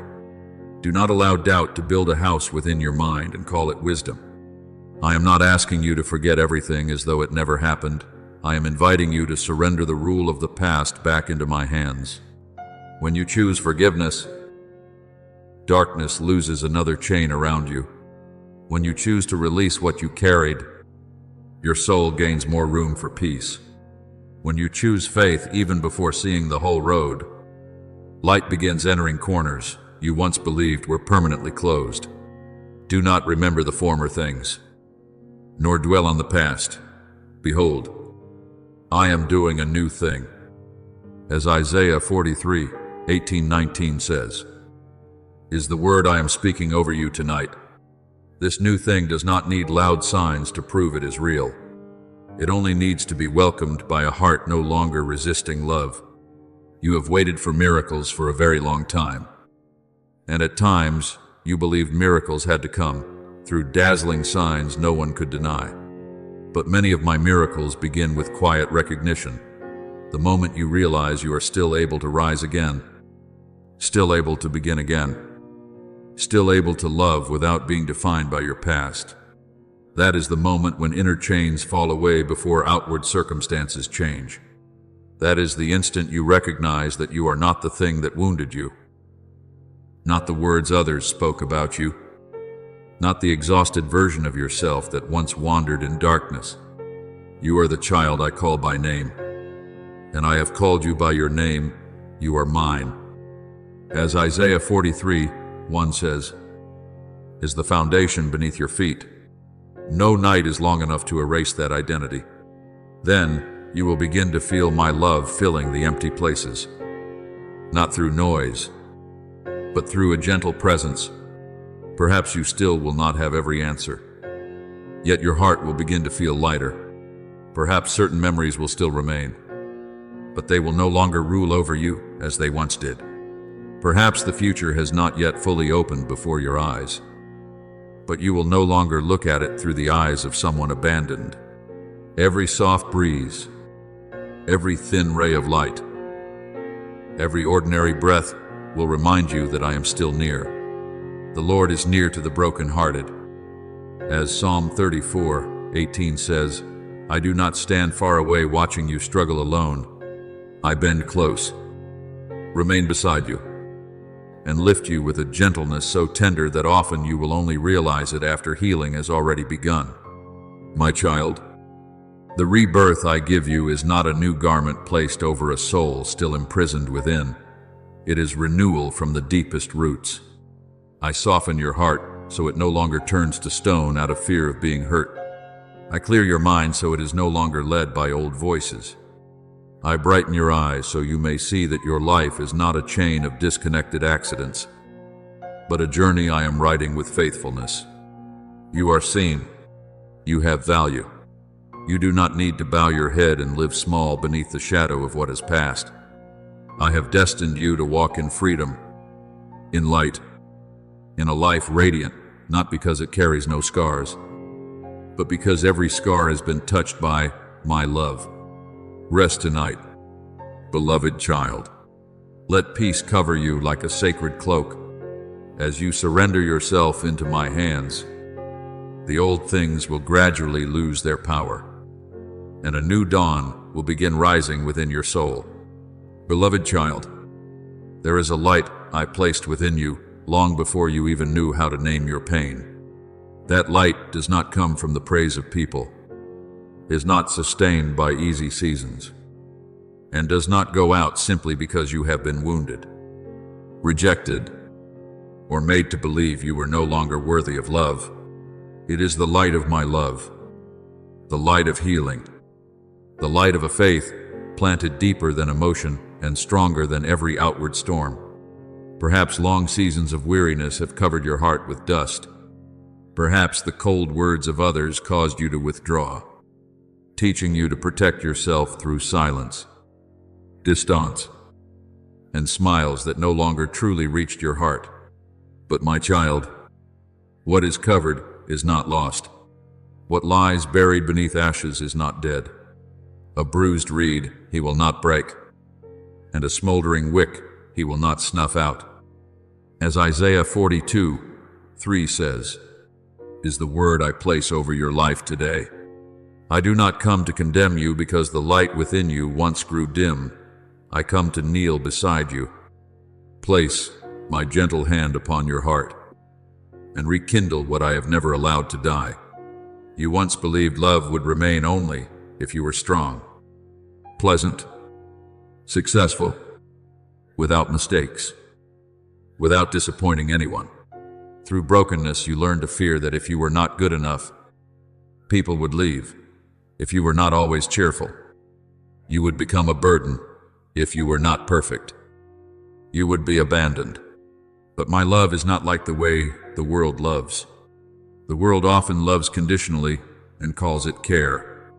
The world draws near when you meet expectations, then withdraws when you are tired, weak, or unable to provide what it desires. But I love you through covenant. Though the mountains depart and the hills be removed, yet my unfailing love for you will not be shaken. As Isaiah 54:10 says, those words do not tremble according to your emotions, nor change with the seasons you walk through. When you fail, my love does not retreat. When you are weak, my love does not grow weary of you. When you are lost in shame, my love moves even closer. Because the moment you feel least worthy is often the moment you most need to be embraced. Remember Mephibosheth, the son of Jonathan. As a child he fell and became crippled in both feet, then grew up carrying shame and fear. Living in Lodabar, a place whose name reflected barrenness and emptiness, he carried royal blood, yet his life was covered by loss, brokenness, and the feeling of being forgotten. Then David, because of his covenant of love with Jonathan, called Mephibosheth to come, not to condemn him, not to remind him of his crippled condition, but to seat him at the king's table as a son. When Mephibosheth tremblingly called himself a dead dog, David did not agree with that lowly name. Instead, he restored his inheritance and gave him a permanent place at the table. Do you see? I also do not call you by the name of your wounds. I do not call you abandoned, failed, or not good enough. I call you my beloved child. I have called you by your name. You are mine. As Isaiah 43:1 says, is my voice covering every other voice that ever caused you to lower your head. Therefore, do not fear opening again the rooms within your heart that you locked away long ago. I know there are places within you left rough because they were touched too many times without gentleness. There are corners of your soul that learned to shrink whenever hearing words that resembled the pain of the past. There are parts of you that no longer believe they can love without being wounded again. But I do not enter your soul through force. I come like anointing oil, like morning dew, like a patient father sitting beside a child who has cried until no words remain. The Lord is near to the brokenhearted. As Psalm 34:18 says, I do not stand far away waiting for you to heal yourself before drawing near. I come close while you are still hurting. I place peace upon the aching places, truth upon the deceived places, and love upon the places that once received only coldness. You do not need to repair everything within yourself before you are loved by me. My love itself is the place where healing begins. Every breath you take, if you learn to listen, carries a sacred reminder you are not alone. Even when the room around you is silent, even when the person you hoped would understand you does not, even when the future remains unclear and your heart has not yet fully found rest, I am still there. I will never leave you nor forsake you. As Hebrews 13:5 says, is not a promise reserved only for the days when you feel spiritually strong. It is a promise for the days when all you can do is breathe. When you inhale, let your soul remember that life is still being given. When you exhale, let your worries slowly leave your hands. You do not have to lift yourself from every fall. I am the one who lifts you. You do not have to prove that you are worthy of being kept. I have chosen to remain with you through a love that does not calculate, does not grow weary, and does not withdraw. And as that love sinks deeper into you, fear will no longer sit upon the throne of your heart as it once did. It may still come knocking at the door, reminding you of old wounds, whispering that you will once again be abandoned, misunderstood, or not enough. But you will learn to answer fear with truth. I am loved. I am held. I do not walk alone. Perfect love casts out fear. As 1 John 4:18 says, not because you force fear away through sheer willpower, but because when my love fills the deepest places within you, fear no longer has enough room to rule. Peace will return like a bird finding its nest quietly, without display, yet with certainty. You will stop living like someone constantly preparing for loss. You will begin living like someone who has finally found refuge. Beloved child, let this sentence become the steady rhythm beneath your soul. You are loved, not after you become more complete, not when you are no longer weak, not when you have done everything right.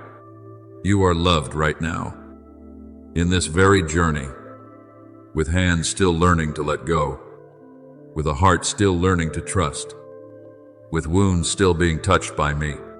My love does not make you smaller, it calls you back into true life. My love does not imprison you in shame, it opens the door for you to walk out in freedom. My love does not deny what you have been through, it redeems it all and transforms it into a place where light can flow through. Rest within that truth, my child. Let it settle gently over your mind. Sink into every empty place. Soften every hardened corner. And lift you out of every old condemnation. You are not alone. I have never forgotten you. And the light I placed within you is still there, waiting to rise once more, not by your own strength, but by my everlasting love. Beloved child, do not allow fear to demand that you understand everything before you are willing to walk forward. There are roads I illuminate only one step at a time, not because I want to hide goodness from you, but because I am teaching your soul to trust rather than to control. If I revealed the entire journey before you all at once, perhaps your heart would tremble before the turns, the valleys, and the seasons of waiting that your present understanding is not yet able to carry. So I place at your feet only enough light for today. Your word is a lamp to my feet and a light to my path. As Psalm 119:105 says, does not promise that you will see the whole horizon at once. It reminds you that every step of obedience comes with light beside it. You do not need to understand tomorrow in order to remain faithful today. You only need to place your next step where I am shining, and you will find the road unfolding beneath your feet. I want you to learn from the gentleness I have woven into creation itself. Water does not lose its nature when it bends around stones. It remains water, still flowing, still finding its way toward the sea. The wind does not struggle to conquer the mountains. It passes through valleys. fields, and narrow places, quietly carrying life wherever awakening is needed. So it is with you. You do not need to turn yourself into a hardened warrior against every mystery you cannot understand. There are seasons when wisdom is found not in resisting everything, but in learning how to bow your heart before my leading. Trust in the Lord with all your heart and lean not on your own understanding. As Proverbs 3:5 says, is the staff I place into your hands for the journey. Trust does not mean you have no questions. Trust means you do not allow those questions to become the throne ruling your soul. You may not yet understand why certain things arrived late, why some doors closed, or why certain people walked away. But I am still leading you with a love that never makes mistakes. Perhaps there are still places within you that are learning how to trust. Wounds not yet ready to be fully open to the light. Old reactions that occasionally return whenever something touches the exact place where you once hurt. I know this, and I do not rebuke you because your healing journey is not yet complete. I am not impatient with you the way the world often is. I do not stand beside you counting every small failure and calling you defeated. I am the Father who knows the rhythm of your breathing, who knows which places still tremble, which memories still make your heart tighten. A bruised reed he will not break, and a smoldering wick he will not snuff out. As Matthew 12:20 says, let those words comfort you. I do not come to crush the fragile parts still remaining within you. I come to lift them up, shelter them, and strengthen them through grace. Every day you allow me to touch even a small part of your heart. Darkness loses a little more of its power. Every time you stop running from the truth within yourself, light moves deeper into rooms that were once locked shut. Remember the blind man at Bethsaida in the Gospel of Mark. People brought him to my son hoping for healing. Yet the healing did not happen instantly the way many expected. My son took him by the hand, led him out of the village, and laid his hands upon his eyes. At first, the man could only see people like trees walking around. Then my son touched his eyes again, and only afterward did he see clearly. Do you see, even in Scripture, there are healings that unfold layer by layer, touch by touch, stage by stage. This does not mean my power is weakened. It reveals that I also honor the deep and hidden process of the soul.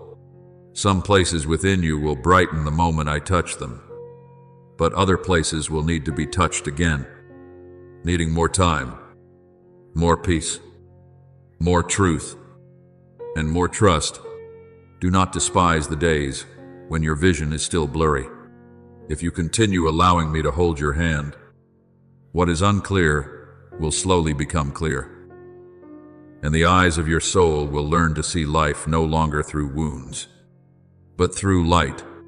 Then, whenever you choose forgiveness, even if it begins only with a small prayer no one else hears, one chain of the past grows weaker. Whenever you refuse to let bitterness speak for you, you open a door for new life to enter. Forgiveness is not declaring that what you suffered was insignificant, nor is it giving others permission to continue hurting you. Forgiveness is placing that debt into my hands. The one who judges more justly than your anger and heals more deeply than the apologies you never received. Forgive one another, just as God forgave you in Christ.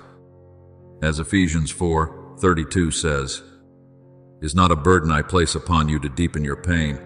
It is a doorway I open so you no longer remain chained to the place where you were wounded. Every time you forgive a little more, you do not make the past more acceptable. You make your soul more free. Beloved child, your future is not built upon frightening visions painted by anxiety in the middle of the night. Your future is planted through faith, watered through faithfulness, and grown within my presence. When you believe that goodness can still bloom even after a season of dry ground, when you believe that love is still worth living for even after betrayal, when you believe that I am still working even before your eyes see the results. You are partnering with the light. Faith is the assurance of things hoped for, the evidence of things not seen. As Hebrews 11:1 says, faith does not deny reality, but it refuses to allow temporary reality to become my final limit. You are not required to create miracles through your own thoughts, but your trust opens a place where I may sow life again. Therefore, be careful about what you allow to remain too long within your heart. If you feed fear every day, the world around you will gradually become colder and narrower. But if you return to what is good, true, and pure, your heart will slowly soften, and the way you see everything will begin to change. Whatever is true, whatever is honorable, whatever is just, whatever is pure, whatever is lovely, think on these things. As Philippians 4:8 says, is a way of living in the light. When healing begins within you, you will no longer see others first as threats, but as souls who also need grace. You will no longer see trials as proof that I have left you, but as places where I can teach you how to stand firm. Light will not only shine upon you, it will begin flowing out from you through gentle words, through patience, through the way you choose hope instead of bitterness. Walk forward today, my child, without haste, without striving, without needing to see the entire map. I am within your small steps. I am within every breath as you learn to become calm again. I am within every moment you choose love, even while your heart still trembles. I am within the gentle courage of someone who continues believing after having once been hurt. What I am doing within you will not stop halfway, because he who began a good work in you will carry it on to completion.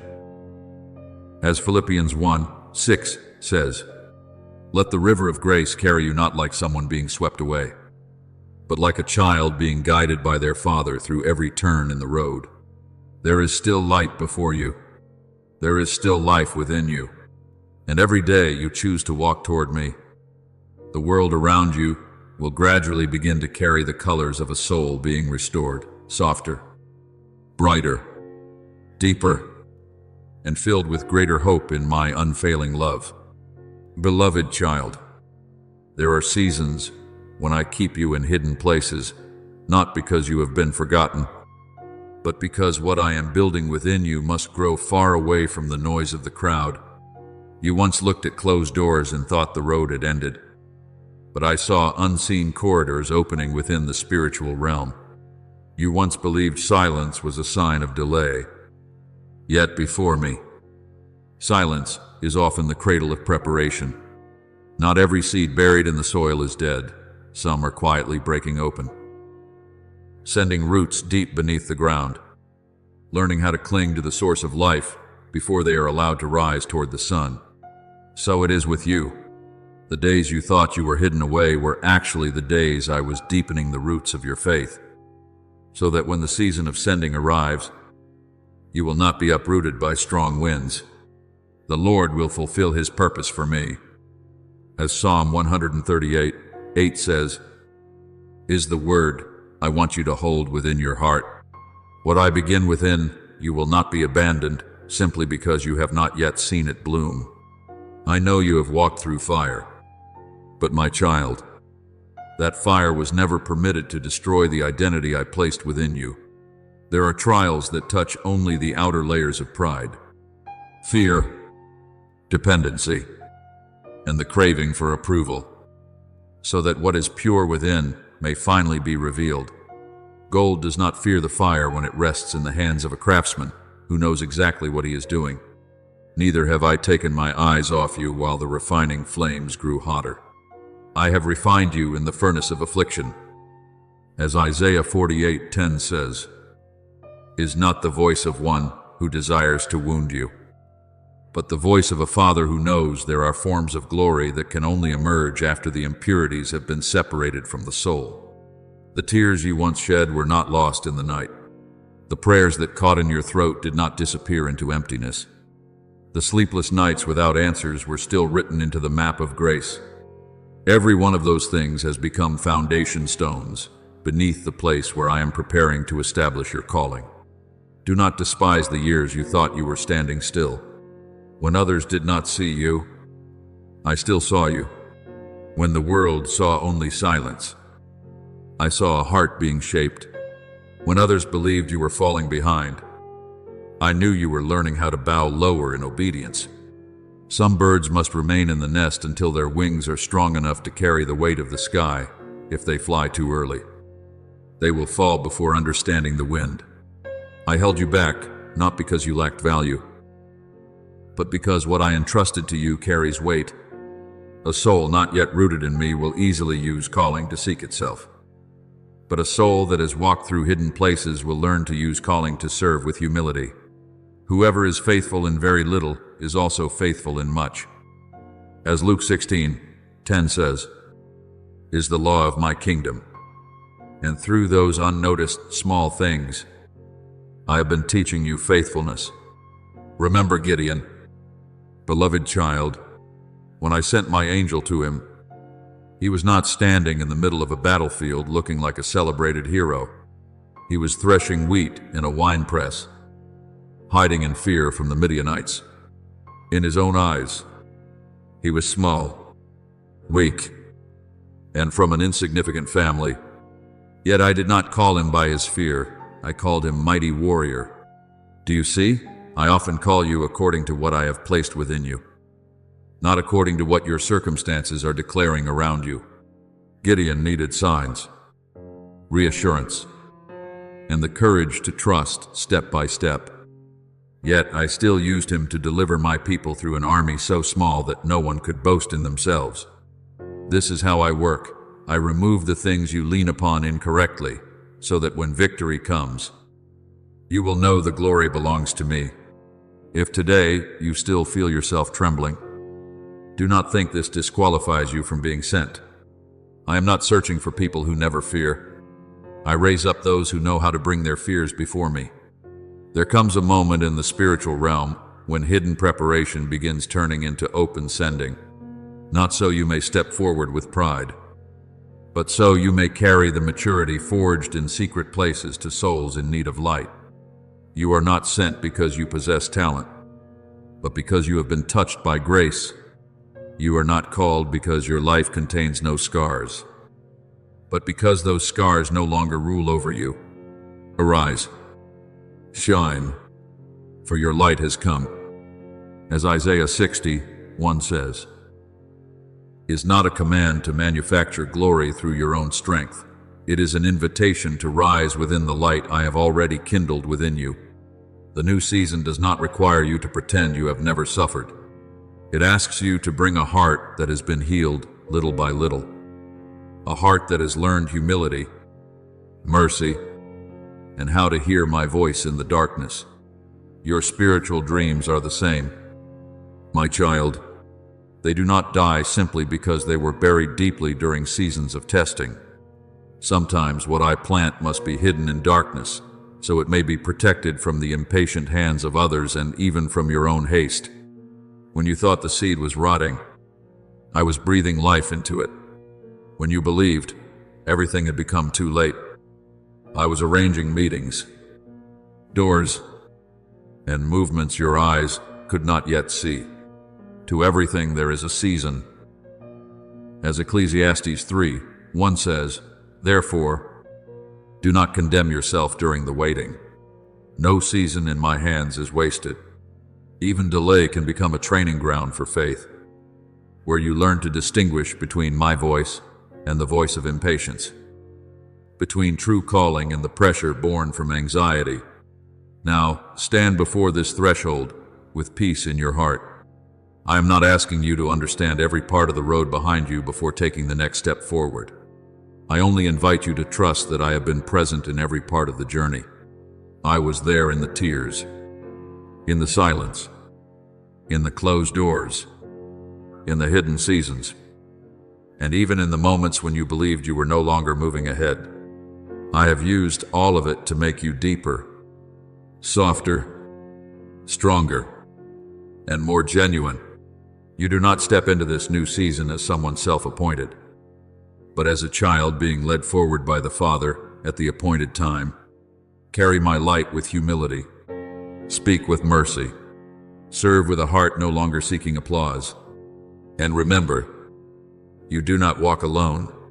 The one who hid you during the season of preparation is the same one who will uphold you during the season of sending. The one who preserved you through the fire is also the one who will cause your life to carry the fragrance of gold refined through my love. Beloved child, when I call you to step forward, I do not give you a road without wind, but I give you a promise stronger than every storm. I will be with you. Do not think that being sent means you must become untouchable, tireless, fearless, or never in need of support. No, my child, I know you are dust breathed into with life, and that is precisely why I never ask you to carry by yourself what only my power can accomplish. When you are exhausted, I will be the quiet strength beneath your feet. When your heart grows weary, I will place a new fire within you. When your lips no longer know what to say, I will put the right words into your mouth. Just as I said to Moses, I will help you speak and will teach you what to say. In Exodus, fear 12, you do not walk as someone thrown into darkness. You walk as a child whose father holds their hand through every stretch of the journey. Do not see yourself as a grain of dust lost among the crowds. In my eyes, you are not an accident, not an unnecessary voice, nor a meaningless life drifting through time. I placed you in this moment with the wisdom of the one who sees the end from the beginning. The years you have walked through, the things you have learned, the wounds that have been healed, the times you thought you could not stand again and yet still rose. Every one of these has become part of your preparation. You are a brushstroke within a story greater than your own life, a bridge between what I have done in generations before and what I am still doing today. For we are his workmanship, created in Christ Jesus for good works, which God prepared beforehand.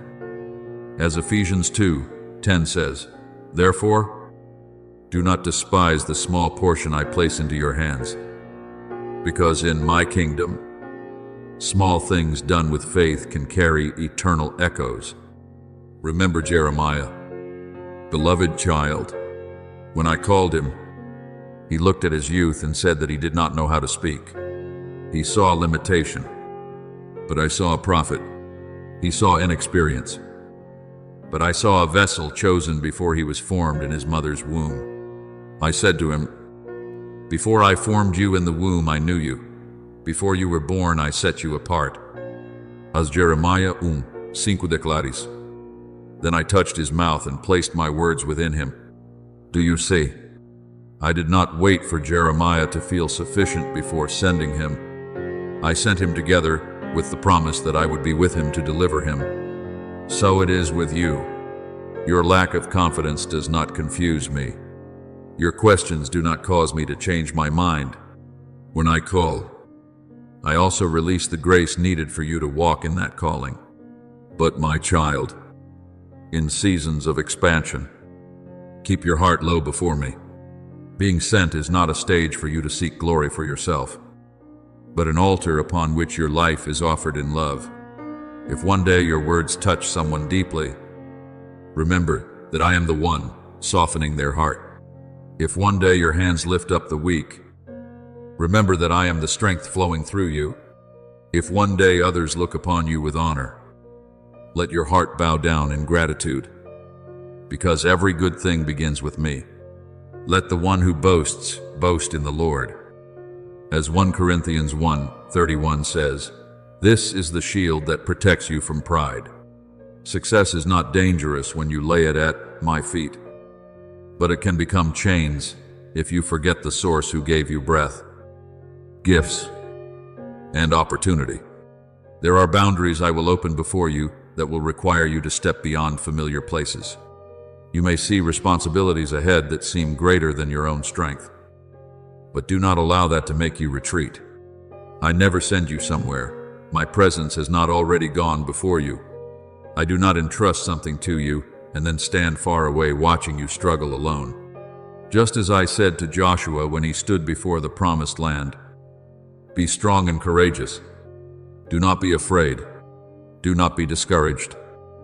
For the Lord your God will be with you wherever you go. As Joshua 1:9 says, those same words are lifting you up today. Every new territory comes with new challenges, but it also comes with new grace. Every greater responsibility is accompanied by deeper support if you continue walking in holy dependence upon me. I am not only calling you to work for me, I am inviting you to walk with me. This is a difference you must carry deeply within your heart. If you only work, you will quickly become exhausted by results. But when you walk with me, my presence itself becomes the reward even before any visible outcome appears. Every act of obedience, even unseen ones, is woven into a tapestry human eyes cannot yet fully see. A timely word of encouragement, a forgiveness no one else knows about, a prayer whispered in secret, a faithful decision made when nobody applauds. All of these carry weight before heaven. Your labor in the Lord is not in vain. As 1 Corinthians 15:58 says, therefore, do not grow discouraged when you do not yet see fruit. Some seeds only begin to sprout after you have already walked away. But I still remember the one who sowed them in faith. Do not let the past pull you back into the old garment of shame. And do not let the future force you to live inside anxious assumptions. The past has already been placed beneath my grace. The future rests within my hands. What you truly have today is this present moment, the place where I am speaking, guiding, and opening your eyes to the next step before you. Live in the present with an awakened heart. Ask me, today, whom should I love? What should I forgive? What words should I speak? Where should I remain silent? What step of obedience should I take? Do not despise ordinary days, for holy chapters are often written through very ordinary lines. Every day you remain in me. I am writing another mark of faithfulness into your life, so that the story will not merely speak about you, but about my love flowing through you. So go forward, beloved child, not with empty self-confidence, but with the humble faith that I walk beside you. Speak when I place words within your heart. Act when I open the way before you. Rest when I call you to be still. Bow low when you are lifted up. Give thanks when you witness miracles. Hold tightly to me when opposition comes. What I have begun within you, I will not abandon halfway, because he who began a good work in you will carry it on to completion. As Philippians 1:6 says, you are not required to complete this holy story through your own strength. I am the author, the guide, the source of strength, the voice calling you forward and the hand holding you from behind. Walk in peace, for your life is moving within the current of an eternal plan. And through your gentle obedience, my light will continue touching souls who are waiting to be found. Beloved child, there are lessons I do not teach you amid the cheers of crowds, but inside quiet rooms where only I can see the choices you are making. There are moments when you do what is right and no one thanks you, when you offer gentleness and receive nothing in return, when you remain faithful while others assume you are doing nothing important. But my child, the places without human applause are often the very places where heaven listens most closely to the true heartbeat of your soul. You have learned that obedience does not require a spotlight or the approval of others in order to become precious. When you choose what is right simply because you know it pleases me, when you continue loving even without recognition, when you serve quietly without allowing bitterness to grow within your heart, that is, when your soul is maturing in profound ways. My son said, your Father, who sees what is done in secret, will reward you. As Matthew 6:4 declares, therefore, never believe that hidden things are forgotten things.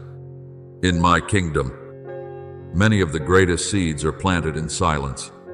I know there have also been seasons when you had to release from your hands the very things you once tried to hold on to with all your strength, not because you did not love them, cherish them, or hope for them, but because I was teaching you that some things are only preserved when you stop trying to control them. Surrender is not the sign of failure. It is the sign of a faith that has grown mature enough to place what it does not understand into my hands. You once wanted to arrange every pathway, know every outcome beforehand, and protect yourself from every possibility of pain. But my child, your understanding was never created to carry the entire map of your life. I alone see the end from the beginning. Trust in the Lord with all your heart and lean not on your own understanding. In all your ways acknowledge him, and he shall direct your paths. As Proverbs 3:5-6 says, trust is not having every explanation. Trust is holding onto my hand and taking another step, even while surrounded by thick fog. Remember Ananias in Damascus. Beloved child, he did not stand upon a great stage, nor was he celebrated by crowds. He likely never imagined he would become a vital link within my plan of redemption for many nations. He was simply a disciple who knew how to listen. When I called him to lay hands upon Saul, the one who had persecuted the church, he had every reason to fear. He could have argued, refused, or claimed that the task was too dangerous and too difficult to understand. Yet when I declared that Saul was my chosen instrument, Ananias stepped forward in obedience.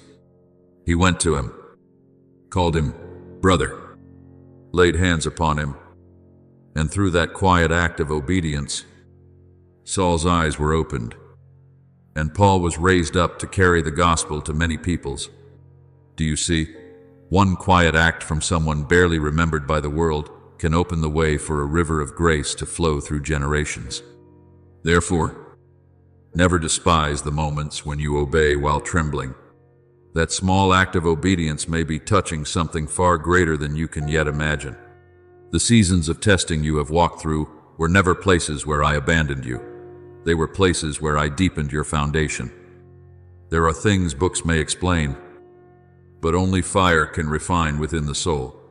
There are truths you may hear spoken many times by others. Yet only after walking through the night do you truly come to know me as the one who keeps you. The testing of your faith produces perseverance.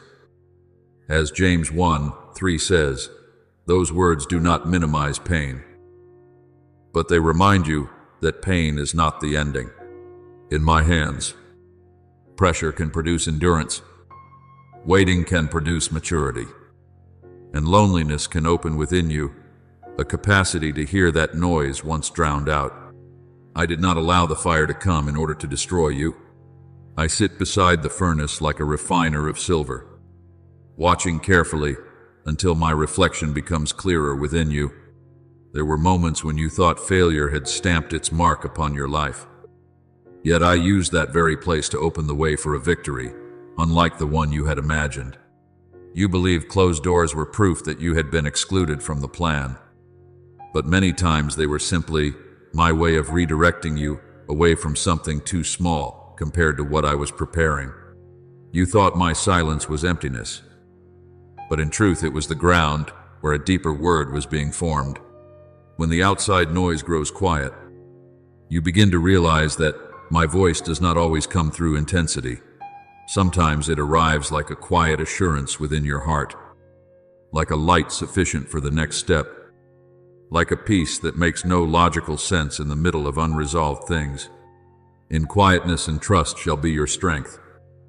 As Isaiah 30:15 says, learn to treasure that silence, because not every silence is absence. Some silences are the places where I am drawing near. I have also seen the moments when you loved without being loved back in the way you hoped, when you gave and were not understood, when you kept your heart gentle yet were still overlooked by others. You once wondered whether those quiet sacrifices had any meaning at all. I answer you now, yes, my child, they do.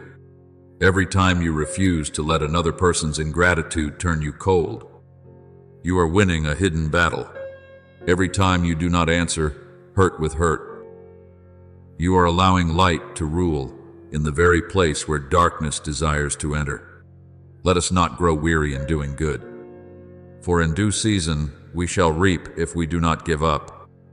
As Galatians 6:9 says, I am not calling you to live without boundaries, nor asking you to surrender yourself to things that destroy the soul, but I am teaching you to do good from a free heart, no longer controlled by whether others acknowledge it or not.